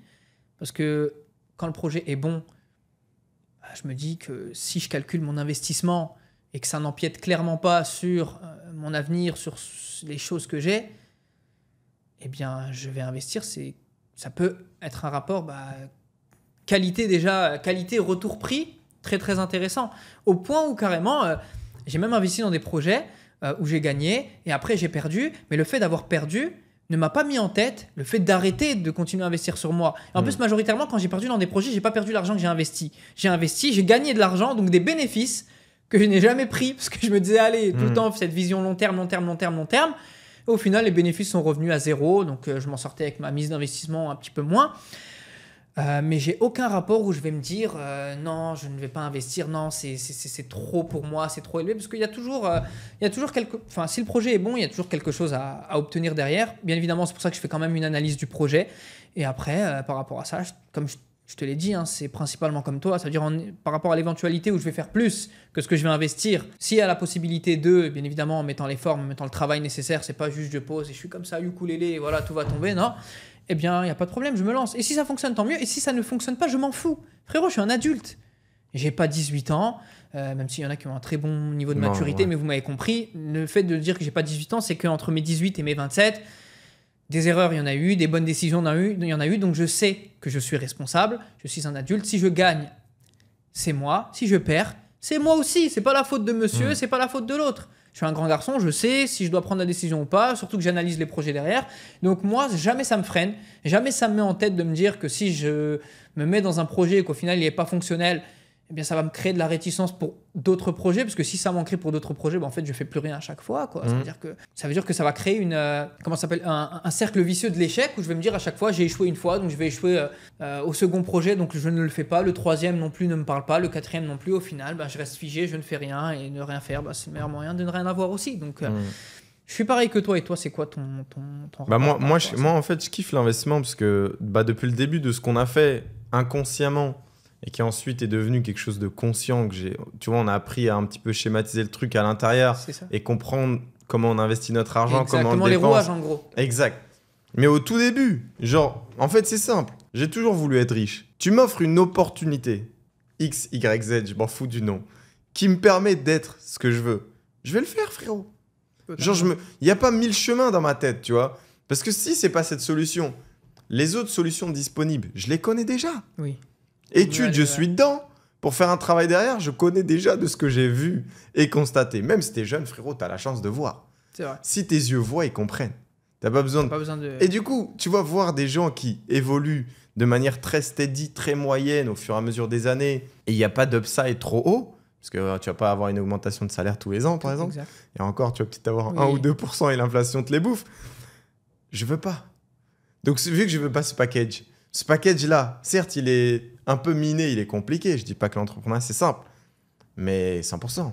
Et du coup, dans l'entrepreneuriat, tu peux pas rimer entrepreneuriat sans investissement en face. Tu vas investir ton temps, de l'énergie, de l'argent. Et c'est ça la beauté. Moi, je kiffe ça, tu vois. Genre, il y a plein de projets qu'on échoue. Il y a des projets qu'on réussit. Je garde les réussites dans ma tête. Mais les échecs sont des apprentissages. Exact. Les échecs ont permis les réussites. C'est ça. Et c'est ça qui est beau dans la vie, tu vois. Tu fais un projet, même si tu échoues dans ce projet, tu as peut-être appris de très bonnes choses qui vont t'aider dans un autre projet. Donc en soi, les erreurs, vaut mieux les faire tôt. Et ça, c'est ça que je voulais dire tout à l'heure par rapport aux prises de décision. Faites les erreurs tôt, ne les faites pas tard. Tu as 30 ans, tu as un enfant, 2 enfants, une situation avec, je sais pas, tu es marié, tu mets ton enfant dans une école privée, tu as des charges, tu as énormément de choses. À partir de là, prendre des décisions, c'est beaucoup plus compliqué parce que dans tes décisions, il n'y aura plus que toi. Il y aura ta famille, voilà, ta femme, tes enfants. C'est une décision collective. C'est une décision collective, exactement. Donc c'est pour ça que clairement, les erreurs, faites-les tôt. Quand tu les fais tôt, souvent, tu vas perdre soit du temps, un petit peu de temps, mais tu es jeune, tu as encore le temps. Ça ne veut pas dire qu'il faut dormir, hein. Ça veut dire que tu as encore le temps. Continue sur la durée. Hein. N'attends pas de dire... à répéter ce que tu fais jusqu'à que ça marche, tu vois. Et si tu les fais tôt, justement, ça va te créer, on va dire, cet état d'esprit où tu vas savoir que peut-être à 20 ans, 25 ans, si tu crées un projet beaucoup plus gros, déjà, il y a ça qu'il ne faut pas faire, qu'il ne faut pas faire. Et ça va peut-être te sauver de perdre des centaines de milliers d'euros à ce moment-là. Parce que là, t'as perdu quelques centaines d'euros, là, peut-être quelques milliers d'euros. Mais là, c'est quelque chose de beaucoup plus sérieux. Et ça n'inclut pas que toi, ça inclut les personnes aussi qui t'entourent, parce que là, tu as une situation. Donc, tu peux pas prendre, entre guillemets, on va utiliser prendre des risques, tu peux pas prendre des risques de la même manière en étant jeune que 10 ans plus tard, 15 ans plus tard. Donc, prends-les plus tôt, vois ce qui fonctionne, ce qui n'est pas fonctionnel, et en fonction de ça, tu vas construire déjà ce qu'il faut faire, ce qu'il ne faut pas faire, ce qu'il faut ne plus faire, et c'est comme ça que tu vas savoir, avec le temps, ce que tu devrais réaliser, ce que tu devrais mettre en place, et justement ce que tu devras mettre de côté pour pouvoir réussir. Est-ce que tu penses que notre génération, on prend plus de risques que la précédente? Ou pour toi, c'est similaire? C'est quoi ton avis dessus? De ce que tu vois et ce que tu lis, tu vois? Est-ce qu'il y a plus de proportions de personnes qui veulent devenir entrepreneurs et investisseurs ou il y en a moins? Il y en a plus. Ok. Il y en a beaucoup plus. Ok. Il y en a beaucoup plus. Maintenant, c'était quoi la question, s'il te plaît? Ouais, c'est juste savoir est-ce que notre génération est différente de celle qui précède. Ok. Je pense que oui, parce que les opportunités, les réseaux et tout. Mais encore une fois, il n'y en a pas assez, frérot. En fait, tu vois, par exemple, moi, je vais incarner un style de vie, un truc pour les gens et tout, et je me dis, la chose dont vous devez prendre de moi, c'est pas ce qu'il y a autour. Oui. Frérot, c'est des ornements. C'est comme les lumières dans cette pièce. Ce qui compte, c'est ta personnalité, qui t'es, qu'est-ce que tu fais dans l'ombre, tu vois. Et c'est ce travail qui te met à la lumière en public, tu vois. Quand tu vas acheter un truc, c'est quelques minutes. C'est ça. Mais ce pour qui t'a l'acheter, permis d'acheter, c'est quelques années. c'est tout ce qui Tu vois, voire plus long. Exactement. Tu vois. Et moi, c'est ce processus qui m'intéresse. En fait, dans toutes les histoires à succès, tu vois, tu mets 3 ans dans le même truc et après, ta vidéo, elle pète. Et au fur et à mesure, tu avances. Peut-être tes 10K par mois, ils sortent quelques années après. Et etc. Et ça avance encore plus après. Tout le monde a pris des années. Donc, tu vois, mais ce travail-là, tu vois, tout le monde ne veut pas le mettre en place. En place, oui. On dirait qu'il fait peur, tu vois. Oui. Et Bah, en fait, après ça, le vrai problème aussi, c'est que, tu vois, quand tu vas regarder les réseaux sociaux, par exemple, il y en a qui vont donner de la valeur sur ce qu'ils ont fait auparavant, storytelling, qui ils étaient, etc. Tu vas voir, il y en a même qui ont filmé, etc. Franchement, eux c'est incroyable, c'est chanceux. J'ai vu des mecs avec des caméscopes. Frérot, mon qui snap, filmaient il a tout, sauté. Ouais. Il y avait tous mes memories Voilà. avec toi et Moi plein aussi, de je trucs. les ai plus. Je ne les ai J'ai envie de plus. me battre. Je les ai Oh plus là aussi. là, J'ai je serais changé de prêt à snap. payer tellement cher pour Et ce comme snap-là. j'ai changé, au bout de je sais pas combien de jours, il est supprimé, je ne savais pas. Au final, je me suis pas reconnecté, tout a sauté. C'est le Et seul j'ai endroit où plus il y rien. avait, frérot. Pourtant, bah, par exemple, juste là, tous les pays que j'ai pu faire et les villes que j'ai pu faire pour les tournées, tu regardes mon Instagram, t'as l'impression, j'ai juste vécu ici. Des villes, waouh, je crois, frérot, plus de 70. Ouais, incroyable. Facile, tu vois, des pays, toi, je sais pas combien, 30, je crois. Là, je suis à 30. 40 et quelques, je crois. Voilà. Entre Tu temps, devrais télécharger l'application Bean. oui, je le où dis tu à mets vous à aussi. chaque fois le pays que Ouais, t'as c'est trop fait. bien. Ça aide à mort, tu C'est vois. cool, ça. Parce que des fois, t'oublies. Tu sais, t'es parti en Italie, Ouais. t'es parti en Belgique, en Espagne. Mais t'oublies, du coup, tu les comptes plus. C'est tu ça. vois. Alors qu'en vrai, ils comptent. Et moi, je me souviens que dans mes memories, justement, j'avais, à défaut de pas avoir de photos dans chaque endroit, j'avais un memories dans chaque pays avec le nom de la ville. C'est dur. Tout a sauté. La Guadeloupe, la Martinique. Les gens, ils seraient choqués de savoir que j'ai fait. Les Qu'est-ce que tu vas États-Unis. faire Les États-Unis, tu vois. Canada aussi. Il y avait là des Et trucs. franchement, ouais, il y en a beaucoup. C'est quoi ton... Aujourd'hui, t'es plus seul. C'est ça. T'es marié, du coup. Exact. Félicitations, mon Merci. frère. C'est comment tu sens ta vie par rapport à avant. Genre, est-ce qu'il y a une différence entre entrepreneur marié et entrepreneur... Pourquoi tu rigoles? Frérot, je veux plus prendre autant de risques, on va utiliser ça, qu'avant. Ça, Ok. c'est le premier truc que je vois. C'est qu'à chaque fois que je réfléchis à une décision, ça inclut aussi ma femme. Tu D'accord. vois. Directement, ça l'inclut. Tu peux plus te permettre de mettre... Avant, tu pouvais faire des folies. Tu vois. Parce que je suis en train de parler de la gestion et tout. Les gars, il faut de la gestion, il faut analyser les projets pour prendre des opportunités et non des risques. Mais moi, à ce moment-là, j'étais jeune, franchement, j'avais un élan de confiance, même moi, je ne saurais l'expliquer. Je suis quelqu'un, même si j'avais 2000 sur mon compte, je pouvais les sortir et me dire, je sais pas comment je vais vivre, mais t'inquiète pas, je vais vivre et ça va bien se passer. Et ça se passait bien. Donc, à ce moment-là, j'étais vraiment quelqu'un qui fusillait vraiment les opportunités. Ça veut dire que j'allais chercher partout. À chaque fois qu'il y avait un nouveau projet, je mettais ma tête dedans. Qu'il paraisse bien, qu'il paraisse pas bien, qu'il ait, entre guillemets, de la gueule ou non, je m'en foutais. J'allais quand même, je fonçais, j'investissais. Aujourd'hui, les décisions vont être différentes parce que je vais pas pouvoir me permettre de mettre, je sais pas, demain, allô Islem, ouais, cette crypto incroyable, nanana, franchement, t'inquiète, tu vas mettre 20 000, 30 000. Tu vas te dire, par rapport à ce que j'ai touché, ok, ça va. Et quand t'es marié, c'est pas la même chose. Viens, on leur dit que ça a plus de chances d'aller à zéro. Exactement. Surtout quand ça vient des gens. Exactement. Moi, je m'en méfie maintenant, à part mon cercle proche, tu vois. C'est ça, il y a beaucoup plus de chances que ça aille à zéro. Frérot, toutes les cryptos, elles vont to the moon. Laisse tomber. Au bout d'un moment, faut arrêter de mentir. Exactement. Et même, c'est même pas une question de ouais, mais t'as de l'argent, on s'en fout. Non, c'est la meilleure manière d'être bête et justement de jeter son argent à chaque fois. Vaut mieux avoir 500 000 ou 250 000, 500 000. Donc ne va pas jeter ton argent n'importe où. C'est mieux d'avoir 1 million ou la moitié. C'est mieux d'avoir 1 million. Et même, les personnes qui t'entourent te diraient que l'argent, il est mieux. Dans un projet à eux, je préfère aider ma femme dans un projet qu'elle souhaite réaliser avec de l'argent que je vais mettre dans quelque chose de construit que juste me faire mes petites folies d'avant. Donc déjà, juste ça, il y a un sens des responsabilités à avoir. Et surtout, il faut savoir qu'un homme, souvent, je pense que c'est aussi ton cas, et c'est sûr, il pense pour 10 ans. Et ça, des fois, les gens ne le comprennent pas. Par exemple, je vais vouloir mettre un maximum d'argent de côté et les gens ils vont me dire ouais mais frérot tu vis comme si tu touchais 300 €, arrête-moi avec ton argent de côté, va kiffer un peu. Frérot, t'as vu les années où j'ai kiffé? J'ai kiffé. T'inquiète pas, J'ai kiffé frérot. double, tu vois. Et je Tu suis sais pas fatigué en fait. à quel point tu peux pas Voilà, savoir. Moi, je exactement. sais parce que j'ai vu. kiffé et j'ai même été débile par moments en kiffant. Donc, ce que toi tu vas faire maintenant, je l'ai fait auparavant. Donc, si je l'ai fait auparavant, j'ai plus de chances que ça me fane actuellement que toi qui viens juste de débuter. Donc, t'inquiète pas. Et des fois, on me dit, ouais, on dirait un smicard, comment tu penses? Non, déjà, tu me connais, je suis très généreux. Donc, c'est pas le même rapport de force. Et ces personnes, quand je leur dis, ouais, mais t'as mis combien de côté sur 5 ans? 1 000 €. Ouais, fin du débat. Moi, Fin du débat. je pense comme un smicard. Et toi? Ceux qui donnent des conseils sont mal orientés, quoi. Tu vois, t'as fait un certain nombre d'années chez tes parents. T'as vraiment rien payé ou t'as peut-être aidé par-ci par-là, mais ton argent il est plus sorti qu'il est rentré. Et ça c'est très bizarre.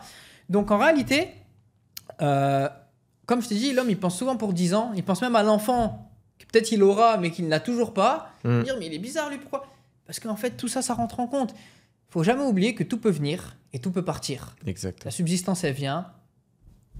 Celui Allah qui l'a décide créé de la donner, reprend. Exactement, il te donne. S'il la reprend à 100%, il peut te la reprendre à 100%. 100%. C'est-à-dire déjà qu'il faut valoriser ce que tu as, se faire plaisir totalement, être généreux totalement, mais se faire plaisir tout le temps dans la limite du raisonnable. Tant que ça rentre dans tes finances, tant que ça rentre dans ton quota, il n'y a pas de problème. Et en fait, le rapport, ouais, c'est que vraiment, tu vas réfléchir à tout, tu vas réfléchir à beaucoup plus. Parce que là, tu n'es plus tout seul. Parce que Stabilité tes décisions, aussi. Voilà, oui, exactement, la stabilité. Le fait que tu préfères, par exemple, cet argent-là que tu aurais mis bêtement sur une to the moon ou je ne sais quoi, tu vas le mettre quelque part d'autre. Tu vas le mettre de côté, tu vas le mettre sur un projet beaucoup plus réfléchi. Tu vas peut-être aider justement ta femme qui a un projet à investir. Donc là, tu sais que s'il y a un projet avec elle, ce sera un projet vraiment ordonné totalement. Et tu ne mettras pas ton argent sur une possible montée ou une possible baisse, comme ça peut arriver. Et souvent, c'est beaucoup plus la baisse, mais encore, il y a des gens qui, ça va baisser, mais ça ne les impacte pas. Mais la majorité des gens, eux, ça les impacte. Et il ne faut jamais oublier que quand on parle d'entrepreneuriat en étant marié ou en n'étant pas marié, ça inclut pas un mec marié qui fait 100 000 € par mois obligatoirement. Hein. Ça inclut même un mec marié qui est entrepreneur et qui fait peut-être 2-3 000. Donc les décisions vont être totalement différentes également par rapport à cette personne. Donc en réalité, c'est pas un frein. Déjà, ça, il faut prendre en considération parce qu'il y en a qui beaucoup Moi, qui je vont trouve, dire. gros, c'est tout est relatif à la personne. Justement, c'est ça que j'allais te poser C'est comme pas question. je finis du Parce coup. que C'est pas un frein, c'est la bonne personne. Exactement. Si c'est la mauvaise personne, on sait très bien qu'elle ait fait ça. Exact. Genre, tu vas tout arrêter, tu vas rien foutre, tu vas plus avancer. Et c'est toujours la même chanson. T'as avancé de 5 niveaux dans ta vie. Tu reviens au moins 2, mon frère. Et quand t'es au moins 2, t'es dépressif. Et t'as plus personne. Et ouais, c'est ça. Parce qu'elle s'est déjà barrée, il y a trop de problèmes. Donc, c'est plus un monde d'abondance. C'est un monde de chaos. Et par contre, quand il y a quelqu'un avec qui t'as grandi dans le chaos, dans rien, tu vois. Je sais pas, gros. C'est beau, tu vois. Ouais. C'est la classe, frérot. C'est la classe absolue, tu vois. Genre, nous, notre amitié, elle dure autant parce qu'en fait, on s'est connus avec rien.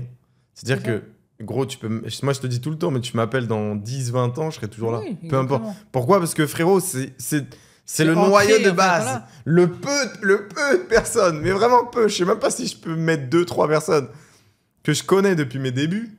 T'en fais partie.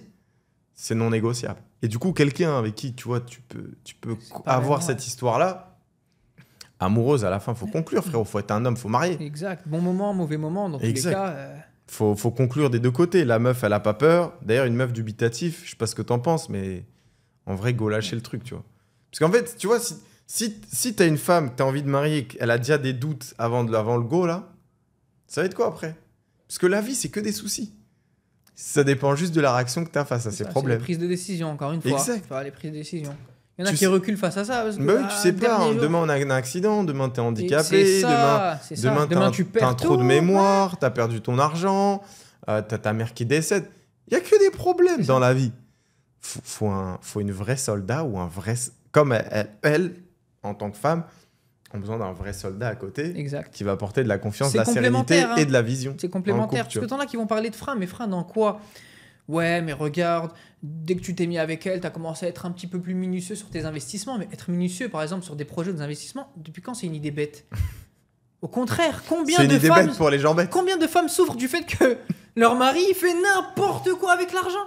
Ouais. Elles savent pas tout. Si elles savaient combien il avait mis dans tel projet, nana. Mais c'est même pas des projets, frérot, c'est dans les addictions. C'est pas des projets, exactement. C'est dans des addictions. C'est au tabac. C'est ça. Au PMU. C'est ça. Ça joue sur les chevaux. Exactement. C'est les paris sportifs. Maintenant, tout est en ligne, donc ça joue aussi en ligne. Exactement. C'est ça. C'est casino, c'est plein de trucs. Ces femmes savaient réellement combien le mec avait dépensé. Il y a de quoi faire, il y a de quoi construire 3 châteaux, entre guillemets, tu vois. Donc c'est pour ça que non, c'est pas un frein, comme tu l'as dit, ça va tout le temps dépendre de la personne. Et le frein, non, justement, ça te permet de devenir quelqu'un de beaucoup plus réfléchi, posé, qui va prendre des bonnes décisions. Et les bonnes décisions, elles n'ont jamais fait de mal à qui que ce soit. Donc non, moi, bien au contraire. Et comme tu l'as dit, la construction aussi, elle se fait, voilà, bon moment, mauvais moment. La réalité, c'est qu'il faut quelqu'un de compréhensif. Il faut quelqu'un à qui tu peux dire, ça a été sur les chapeaux de roue pendant 12 mois, mais là, voilà, moi, je suis fatigué, j'ai eu un burn-out, En fait, quelqu'un à qui tu parce que à qui tu peux te confier, il y en a beaucoup sans te juger. Sans te juger, parce qu'il y en a qui pensent toujours être autosuffisants. Exact. Il y a des gens qui arrivent à être autosuffisants, mais sur une période. Après cette période, malheureusement, il se passe des fois des choses où voilà, la personne, elle a pris je ne sais combien de poids, elle est enfermée, elle ne parle plus à personne. Tu peux être autosuffisant sur, pour moi, une certaine période, la période de focus, etc., ou quand tu ne veux pas mêler les gens à tes affaires. Mais jusqu'à quand? Parce qu'au final, ça fait toujours du bien, quelqu'un à qui parler. Tu as envie de parler, mais comme il y a la pression sociale autour de toi, si tu parles, tu vas être faible. Non, ça dépend de la bonne ou de la mauvaise personne. Si tu as parlé à la mauvaise personne, c'est pas bien grave, tu as fait une erreur. Fin. Mais il faut pas que ça reste dans ta tête, je ne parle plus jamais à personne. Parce qu'il y a des gens qui te seront de bons conseils. Mais si tu te mets un frein parce que tu as parlé à quelqu'un, au final, il a parlé de ce que tu avais ou il ne t'a pas donné de conseils, il s'est moqué de toi, tu vas rester bloqué, tu vas rester cloîtré sur cette idée. Et c'est la même idée de j'investis, ça marche pas, j'arrête d'investir pendant toute ma vie. Alors que ça se trouve, à côté, tu as un projet qui te correspond, qui te convient, où tu vas pouvoir faire. Parce que c'est ça, en fait. Et comme je te l'ai dit, hein, frérot, demain, je vais prendre un coach sportif. Au final, j'ai 20 kilos à perdre. Il fait que n'importe quoi. Il répond jamais au téléphone, son programme, il est nul. Voilà. Il y a un truc que je peux comprendre, c'est la personne elle a investi de l'argent, réinvestir jusqu'à trouver le bon coach. C'est pas la meilleure des choses à faire et je peux comprendre que quelqu'un abandonne assez vite, mais pas au bout de la première fois, tu vois. Mais peut-être tu vas passer au bout de la 3e fois à côté du coach qui va te permettre encore plus de choses que juste ton objectif de base. C'est pour ça qu'il ne faut pas lâcher et c'est pour ça que c'est important encore de toujours tout calculer. Comme ça, tu sais que ça rentre dans... Par exemple, si on parle de dépenses, ça rentre dans tes dépenses.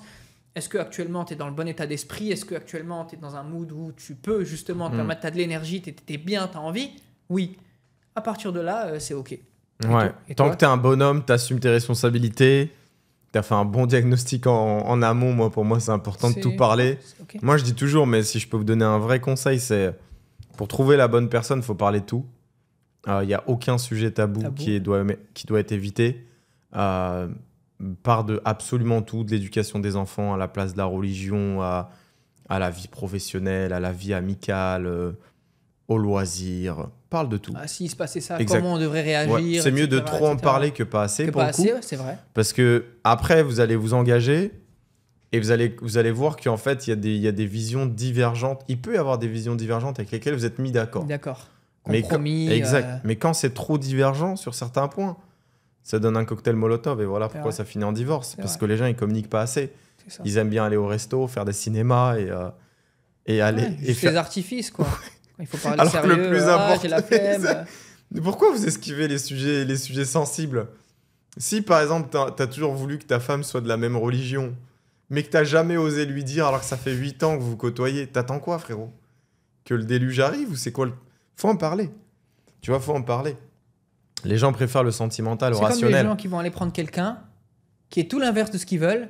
Maintenant, tu dois changer. Non, frérot, pourquoi tu ne te diriges pas vers quelqu'un qui est comme justement toi, tu veux 100%. Directement 100%. En fait. Vaut mieux ça qu'aller prendre quelqu'un. Tu fais ça, tu vas arrêter. Tu fais ça. Non. Ça crée des embrouilles. Quand vous allez vivre ensemble, parce que vivre ensemble, c'est là où tu connais vraiment quelqu'un.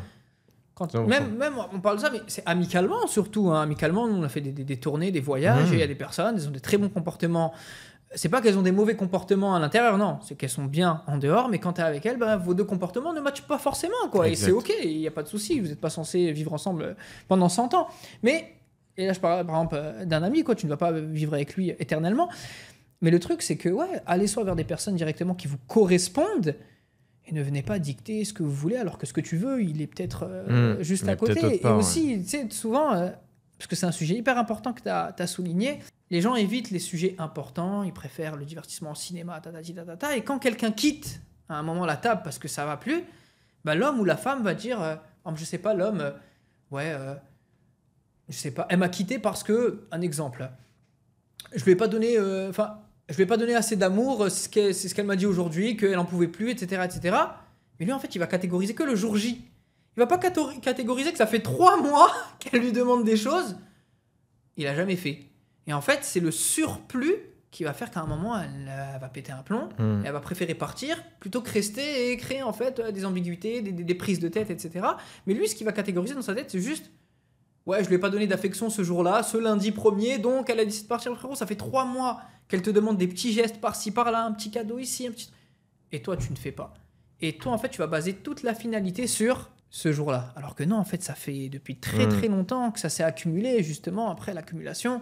Soit la personne, elle pète et là, bah, ça fait pas bon ménage, soit elle décide de partir pour être, on va dire, dans une certaine tranquillité d'esprit. Et tout ça encore, c'est vous au fait de ne pas avoir communiqué pendant un certain nombre de jours, de mois, d'années, et juste d'avoir vaqué à ses occupations et je suis en train de travailler.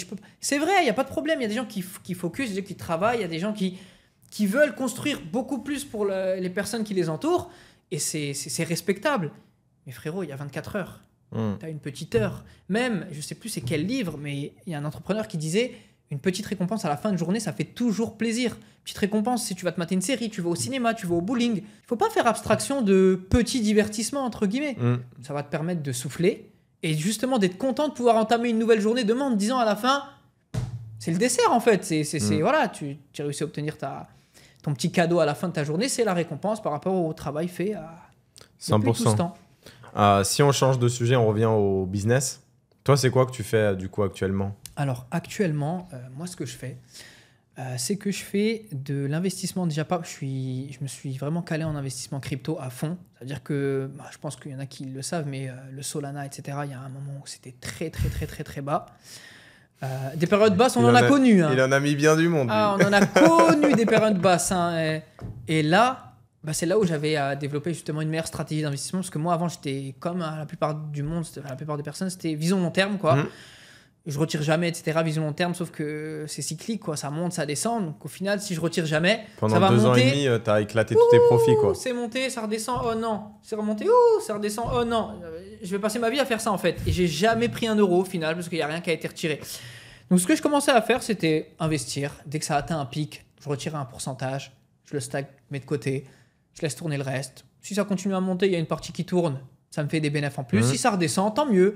J'ai pris une partie que je réinvestirai dès que je retrouverai des points de retournement, etc.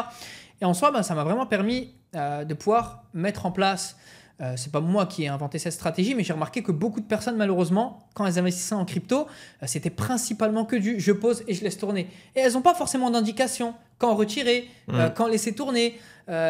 Elles n'ont pas d'analyse de projet, donc juste on leur dit oui, va sur cette crypto, elles vont aller sur cette crypto. Combien de personnes aujourd'hui viennent me voir, Mohamed, Islem, voilà, j'ai perdu un certain nombre d'euros parce que j'ai investi ici, parce qu'un tel l'a dit. Est-ce que tu as analysé le projet derrière? Est-ce que tu as vu s'il était solide? Combien d'années ça fait qu'il est là? Quels sont les avantages qu'il rapporte? Qu'est-ce qu'il rapporte de nouveau, tu vois, de créatif dans la blockchain, etc. Rien du tout. J'ai rien vu de tout ça. Donc en fait, moi aujourd'hui, ce que je fais, c'est que déjà moi j'investis de mon côté. Je suis vraiment plus en mode investissement, on va dire, qu'entrepreneuriat actuellement, parce que la casquette varie selon les opportunités présentes sur le marché.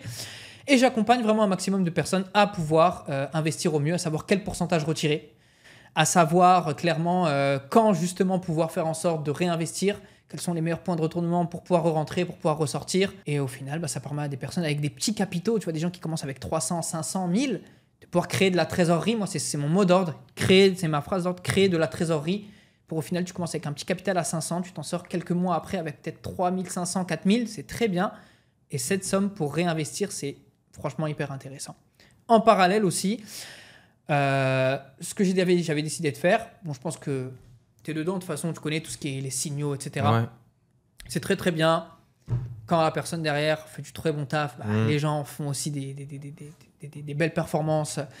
font des bons revenus, etc. Mais moi, en fait, ce que j'avais décidé de mettre en place, c'était d'automatiser un petit peu ça. On sait qu'il y a aussi des gens qui travaillent, qui sont à l'école, qui n'ont pas forcément tout le temps d'être sur leur téléphone. Et c'est la raison de pourquoi moi, j'avais décidé de mettre en place, en gros, de l'automatisation. Ça veut dire une stratégie humaine. Donc, une stratégie, c'est simple, quoi. C'est d'un A trader plus B, voilà, d'un trader particulier, Ouais.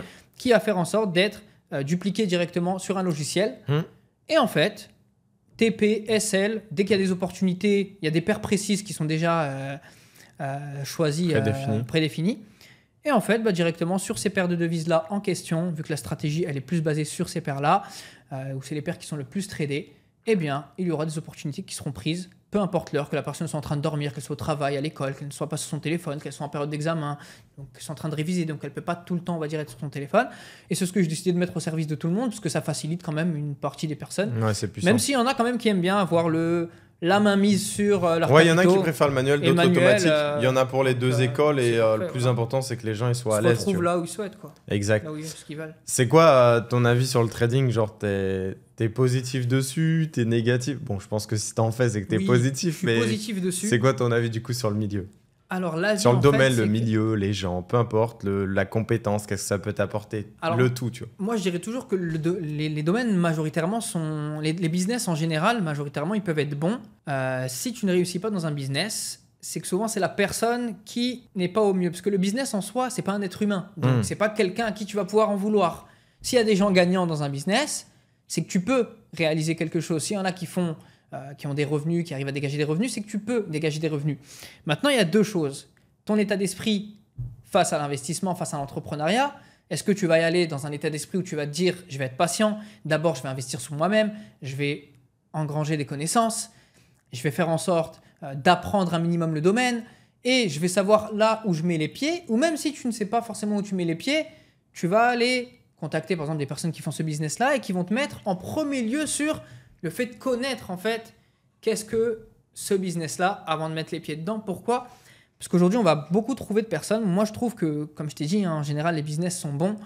Le problème, ça va être qui va les représenter, qui va représenter ces affaires-là. Exact. Premier point. Et deuxième, toi, ton état d'esprit face au business. Parce qu'on va mettre une personne ici minutieuse et une personne fofolle. L'autre, elle a fait que les paris sportifs dans sa vie. Elle va voir le trading comme un je mets 200 €, je risque tout sur un seul trade. Et si ça passe, oh, je vais faire. C'est la team all-in. Voilà, la team all-in. Et si ça passe pas, catastrophe ambulante. Oh, ça marche pas. Oh, c'est un business nul. Ah, frérot, c'est de l'arnaque et tout. Ne le fais pas. Le mec qui s'est fait seulement scammer lui-même, Oui. mais il va dire c'est toi qui l'as scam. Exactement. C'est une dinguerie ça par Et contre. de l'autre côté, tu as la personne minutieuse qui va commencer avec des petits lots. Pour ceux qui ne savent pas, les lots, en gros, ça va être l'unité de mesure qui va représenter le risque que tu vas prendre. Voilà, le risque, mais s'il est calculé en soi, le risque n'existe pas. Demain, tu as un capital à 1000 €, tu mets des petits lots, le risque, il est presque inexistant. 100%, je suis d'accord. Parce Mais que vu que c'est trop lent, les gens ils accélèrent tout seuls. Tu vas perdre très très peu quoi, en fonction. Et en plus, tu peux. C'est ça aussi ce qui est intéressant dans l'investissement, c'est que tu peux directement savoir combien tu vas perdre et potentiellement ce que tu peux gagner. Tu peux contrôler ta perte Exact. et potentiellement si le trade va dans Avant le bon même sens, de déclencher l'ordre avec un calculateur de position. exactement, tu peux faire ça, tu peux sécuriser une partie. Si le trade est en positif, il peut ne plus jamais revenir en négatif. Pour ceux qui sont un minimum dans le domaine, vous le savez. Yes. Donc moi, je dirais que c'est selon les personnes qui le représentent. Et quand tu as des mauvaises personnes qui le représentent avec les personnes fofolles qui font du all-in, Cocktail là, Molotov. frérot, ça fait vraiment pas bon Un ménage. cocktail Molotov. Parce que demain, c'est comme je l'ai dit, un coach sportif, s'il fait mal son travail avec toi, est-ce que tu vas dire que les coachs sportifs ou le sport, c'est de l'escroquerie? Le sport, déjà, n'a rien à voir avec le coach. C'est ça qu'il faut prendre en compte. Donc, le business n'a rien à voir avec la personne qui t'a introduit au business. Moi, je t'ai introduit dans un business, toi, tu m'en as introduit dans un autre. Ça a très bien fonctionné, mais j'aurais très bien pu t'introduire dans n'importe quoi. Et inversement. Et inversement. Donc, la finalité, c'est que c'est souvent la personne qui va représenter. Et honnêtement, par rapport à ça, moi, je trouve qu'il y a des gens qui se lancent dedans. Nous, ça fait très longtemps. Donc, on a eu le temps d'avoir les connaissances nécessaires, évoluer avec le temps, justement, c'est ce qu'on dit. Perdre aussi. Perdre aussi, Ouais, comprendre, avant de gagner. en fait, comprendre. Quitte à perdre pendant des années, on était prêt à continuer. Communiquer aux clients que la perte était possible, Exact. que les gains passés ne représentaient pas les gains futurs, tout ça. Et les gens le savaient, les gens, c'est des adultes et ils savent dans quoi ils mettent les pieds. Mais aujourd'hui, tu as des personnes, ils vont avoir un minimum de notoriété. Qu'est-ce qui peut faire bon ménage? Qu'est-ce qui peut fonctionner aujourd'hui? Ok, ça, allez hop, c'est parti. Et le lendemain, bonjour, je suis pro-trader, tatati, tatata. Ces personnes vont faire perdre des gens parce qu'ils n'ont pas les connaissances, parce qu'ils ne préviennent pas, parce qu'ils font aucune prévention. Et il n'y a pas de service derrière, frérot. Voilà. C'est une coquille vide. Exactement. Je te jure, Pas de t'as service qu'à client. payer pour le constater. Mais il n'y a rien derrière, tu vois. Moi, j'ai 2 frustrations et après, je veux savoir les tiennes Vas-y. par rapport au trading. La première frustration, c'est au niveau de l'éducation. Tu vois, un truc bête. Je me suis enfermé pendant 1 mois, j'ai fait une série gratuite en trading. Tous les jours, c'est un épisode sur un Ok. sujet précis. Ça m'a pris un temps énormissime. Je vois la chute. Je le fais. Semaine 1, il y a X personnes. Semaine 2, semaine 3. Et là, on doit être à l'épisode 23. Ok. Et sûrement que quand ce podcast va sortir, ça va être fini. C'est gratuit, frérot. C'est sur YouTube. C'est par un mec qui a déjà des résultats. Les vues sont dégressifs Alors et que- les gens ont abandonné. Et je l'avais dit, ce que je vais vous donner en gratuit, ça va être plus amélioré que ce que les gens vous font payer. Parce que je sais ce que je produis, je sais ce que je délivre. Après, il y a juste à voir les feedbacks. Il y a des milliers de commentaires sous ces vidéos-là. Il y a juste à les lire pour constater ce que je dis. que la qualité est Éducation. présente. Les gens demandent de l'éducation, mais ne font rien, Rien. en face. Pareil, on a lancé un groupe privé où il y a une grosse partie éducation. D'accord. Il y a 1/4 des gens qui ont consulté pour l'instant. Ok. Tu vois, mais c'est très peu. tu vois, il y a 2 facteurs sur 2 choses différentes. Et le deuxième, ce qui me frustre aussi, c'est le dégagement de responsabilité. Parce qu'en gros, on est dans un milieu qui a sa part de risque. Ça, tout le monde le sait, sait. noir sur blanc. Et me dis pas, celui qui ne le sait pas, c'est qu'il se ment à lui-même. C'est écrit partout. C'est écrit partout. C'est écrit sur le courtier, c'est écrit dans des groupes publics. C'est écrit sur les messages. Tu de le sais, tu communication. vois. Exact, tu le sais au fond de toi. Et en fait, quand les gens perdent, la transmission de responsabilité, elle est Ouais. limite automatique. C'est de sa faute à lui. Quand ils gagnent, tu les entends pas parler. Oui, c'est vrai. Tu vois. Il y en a même le merci, il est pas là. Exact. Et ça, genre le dégagement de responsabilité, j'arrive pas à le comprendre. Et c'est là où je vois que les gens n'ont pas de maturité par rapport à l'investissement actif qu'est le trading. Qui serait pareil sur de l'investissement actif, sur d'autres choses, D'autres sur les choses, je suis crypto-actifs d'accord. ou peu importe. Les gens ne se responsabilisent pas assez. Tu vois, nous deux, on n'est pas depuis super longtemps. Peu importe ce qu'on a fait, on s'est jamais appelé pour se dire hey, tu m'as mis dans ça, j'ai perdu. C'est vrai. Hey, j'ose même pas le dire, frérot, à mes frérots, Ouais, parce pareil. que c'est des frérots à moi. T'as Moi, vu tu sais ce qui est arrivé on avec ga- une personne, je lui ai Exact. jamais rien dit et c'est ok et À mort. je ne nourris rien envers elle. Frérot, mauvais. on gagne ensemble, on perd c'est ensemble. ça. Et je comprends que parfois, quand il y a le représentant et le public, il peut y avoir de la distance. Je suis d'accord. Mais de Mais- la même responsabilité que tu as voulu essayer et prendre du risque, quand tu prends un risque, il y a 2 facettes au risque. Il y a le gain et la perte. Et obviously, si tu as la perte, c'est la vie, gros. Pourquoi tu es en train de t'arrêter sur ça? Genre, si t'as... Pour moi, tu vois, je vais te dire un truc choquant, mais quand tu perds 500 euros, 1000 euros, 2000 euros, c'est peanuts. Peu importe la situation dans laquelle tu es. Pourquoi je dis ça? On a dû tous les deux perdre 6 chiffres en investissement et en trading. Je ne connais aucune personne de ce monde-là qui a des niveaux en termes de finances qui est super élevé, même dans l'histoire des meilleurs traders du monde, Paul Tudor Jones ou autres, qui ont réussi à avoir des résultats extraordinaires sans perdre la même somme en face. Tu veux du 6 chiffres, tu vas perdre du 6 chiffres. Tu veux du 5, tu vas perdre du 5. Tu veux du 4, tu vas perdre du 4. Tu veux faire 500 euros, tu vas perdre 500 euros à un moment. Et le plus important, c'est l'overall et la vision que tu as autour. Si ta vision dépasse ce que tu perds, tu vas percer.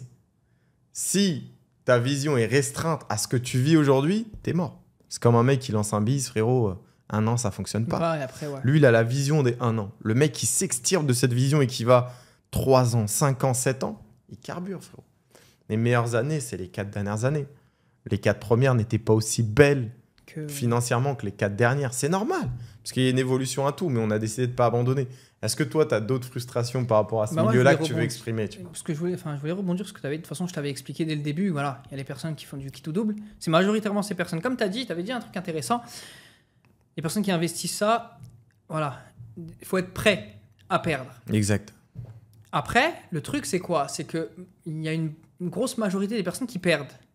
Mais, enfin, qui vont, par exemple, je parle de la majorité des personnes qui vont perdre, mais par leur faute. C'est-à-dire qu'on a des personnes aujourd'hui qui vont perdre des sommes, quoi. Ça peut être 200 euros, 300 euros, 400 euros, 500 euros. Mais quand tu demandes, parce que moi je faisais tout le temps ça quand ça pouvait arriver, envoie-moi ton historique. Tu Et vois les on lots, voit tu l'historique. as envie de te tirer une La balle. personne, tu as l'impression qu'elle a tradé avec un capital à 100 000 alors qu'elle a un capital à 500. Mm. Et là, je lui pose la question, est-ce que tu trouves ça normal? Non. Et en fait, le truc, c'est quoi? C'est que demain, tu peux même avoir une série de trades, de 5-6 bons trades où tu es en positif. La personne derrière, si elle met un lot mirobolant parce qu'elle prend la confiance et ce trade ne passe pas, Ça annule tout. même en vrai, tu as même un trade négatif, tu as même un trade positif et 3 trades négatifs. Si le trade positif, il fait 25 € et les 3 trades négatifs font 5 € de perte, chacun 5, 5, 5, 15, 25, un gain rattrape 3 pertes. Risque ratio positif. Au moment où tu es dans ça, tu peux que gagner. la perte, pratiquement, pour moi, n'existe pas, sauf si tu prends la confiance et tu te dis « Ah, ce mec est trop fort, il fait que du win-to-win. » Win-to-win. Donc, c'est parti, je vais commencer à mettre un petit peu plus. Et là, le gars met beaucoup plus que prévu et il se mange une bonne perte. Soit ça le refroidit, soit ça met dans son état d'esprit « Oh non, je veux récupérer. » Donc là, majoritairement, les gens font en sorte de mettre encore plus. Maintenant, dans l'état d'esprit où tu investis, il faut être prêt à perdre. Les personnes qui font des sommes et qui investissent, qui sont adultes, savent où elles mettent les pieds. Donc, comme tu as dit, quand elles perdent des 500, des 5000, des 10 000, des 20 000, elles vont pas aller se plaindre parce qu'elles savent là où elles ont mis les pieds. Après, le second point, c'est comment aussi le calcul des risques est fait. Tu gagnes ou ton capital reste entre guillemets stagnant à partir du moment où tu calcules ton risque et que tu vois que les opportunités qui sont prises sont des opportunités qui sont intéressantes, que ce soit un risque-reward ou que ce soit tout simplement parce que, frérot, tu as une bonne gestion et tu as perdu avant et tu sais que c'est plus l'objectif de perdre comme ça.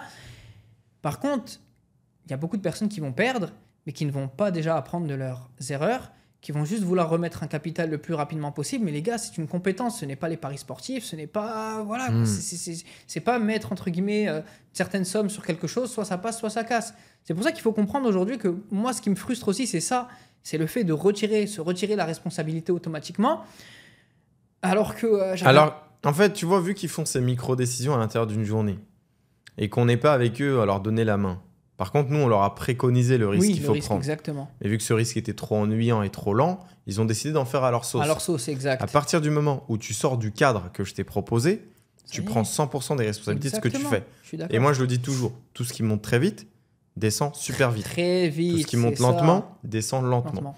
C'est-à-dire que oui, le trading, c'est ennuyant parce que quand tu le fais de manière raisonnée et de manière stratégique et professionnelle, ça va être peut-être du 4, 5, 10% par mois. Exact. Mais ce 10%, déjà, c'est déjà plus que tout ce que tu connais dans la vie. C'est énorme. Ouais, exactement. C'est énorme, frérot. Donc, le problème, il vient pas de 10%. Tu sais, même tu fais 2-3%. Il vient de ton capital. J'ai déjà eu des gens qui se sont plaints. Ouais, mais c'est que 1%. Non, frérot, tu n'as pas une propre firme à 100 000.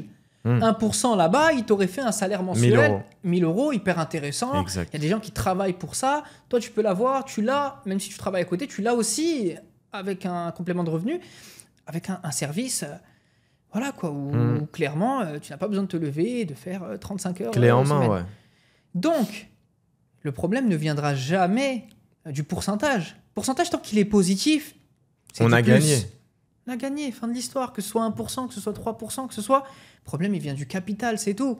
Mais bien sûr, on va pas venir te dire de mettre je ne sais combien. Non, c'est pas ça. Aller crescendo. C'est pas ça, il faut y aller tranquille. Moi, je préconise tout le temps personne de rajouter mensuellement un petit peu. 100%. Faire du DCA sur ton capital. Même tu fais 200 en plus par mois, déjà, moi, je suis catégorique. Et pas le perdre, le sauvegarder. Argent vital, On le met de côté. Argent vital. Quand tu as du surplus, là, tu l'investis. Combien de gens j'ai refusé parce que c'est des fous? Frérot, j'hésite entre remplir le frigo. Mais comment t'hésites, frère? T'es fou? Me pose pas cette question. Vire ça et mets ton argent dans ton loyer, dans ton frigo, dans ci, dans ça. Mais arrêtez de vous poser des questions comme ça. Non, il ne faut pas. Il vaut mieux être patient. Parce que si t'es pas patient, frérot, tu vas perdre ton argent et après, tu vas dire si j'avais su, j'aurais fait ça. Tu peux plus le faire. Donc... Et après, tu vas refaire la même erreur parce que dans ta tête, c'est oui, il me faut de la récupération. Il faut récupérer. Ce n'est pas les paris sportifs. C'est pas Liverpool qui joue contre le Real demain. Je vais mettre ça et en 90 minutes, ça y est, c'est fini. Non, ce n'est pas comme ça. Donc, comme moi, je le préconise tout le temps, les risques, j'en parle. J'en parle tellement. Des fois, même les personnes avec qui je travaille me disent frérot, c'est bon, stop. Mais c'est pas pour rien que je te dis ça. C'est que tu comprendras par la suite que quelqu'un qui fait du DCA tranquillement, qui met un petit peu, ne serait-ce que 200 par mois, au bout d'un mois, il a rajouté près de 2400 sur son capital. Imagine si son capital a été évolutif. Eh ben, ça continue à monter, c'est très bien. T'as les intérêts composés après. Et personne ne te donnera cet argent. Je le dis même, un complément de 200 ou 300 € par mois en plus, ou 100 € par mois en plus, personne ne vient à ta porte. Toc, toc, toc, tiens, je te les donne. Est-ce que tu serais content que quelqu'un vienne tous les mois, chaque premier du mois, toc, toc, toc, tiens, 100 ou 200 €. Tu serais content. Bien sûr. Bah là, tu peux les avoir. Tu peux. C'est pas tu les as, c'est tu peux. Tu as la possibilité de les avoir différemment, mais tu es trop pressé. Tu es trop pressé, tu mets des plus gros lots, mais tu n'as pas le capital nécessaire, donc ton capital n'assume pas, et ensuite tu viens. Et moi, c'est ça la frustration. Et le fait que c'est bien que ça se démocratise, et je vais finir sur ça. Mais des fois, ça se démocratise, comme je l'ai dit, avec les mauvaises personnes. Et le problème, c'est que des fois, il y a des personnes qui vont passer par 3 ou 4 personnes avant de trouver une seule bonne personne. Et moi, je peux comprendre que ces gens-là s'arrêtent bien avant. Je ne vais pas investir 4-5 fois et me dire, peut-être c'est la 21e fois que je vais trouver quelqu'un. Donc, c'est l'image que ça dégage. Et surtout le fait que faites de la prévention. Mais les gars, tu sais pourquoi les gens y viennent? ça ne coûte rien. À ton avis, c'est quoi la principale raison? Genre pas dans les gens Ouais. qui représentent, donc Oui. ambassadeurs Oui, du oui. trading ou peu importe, qui font de l'affiliation, peu importe. Pourquoi ils viennent? Par rapport à l'argent et le style Oui, de vie. l'argent, oui. Mais tu vois, quand tu débunkes un aspect de la vie de quelqu'un, faut tout débunk, faut tout Exactement. déverrouiller. Du coup, faut comprendre que ce gars-là, il fait ça depuis X années. C'est ça. Qu'en gros, il a eu des échecs, des réussites et tout. À partir du moment, moi, que tu prends juste un élément isolé, c'est que tu n'as rien compris à la philosophie Exact. de ce que tu...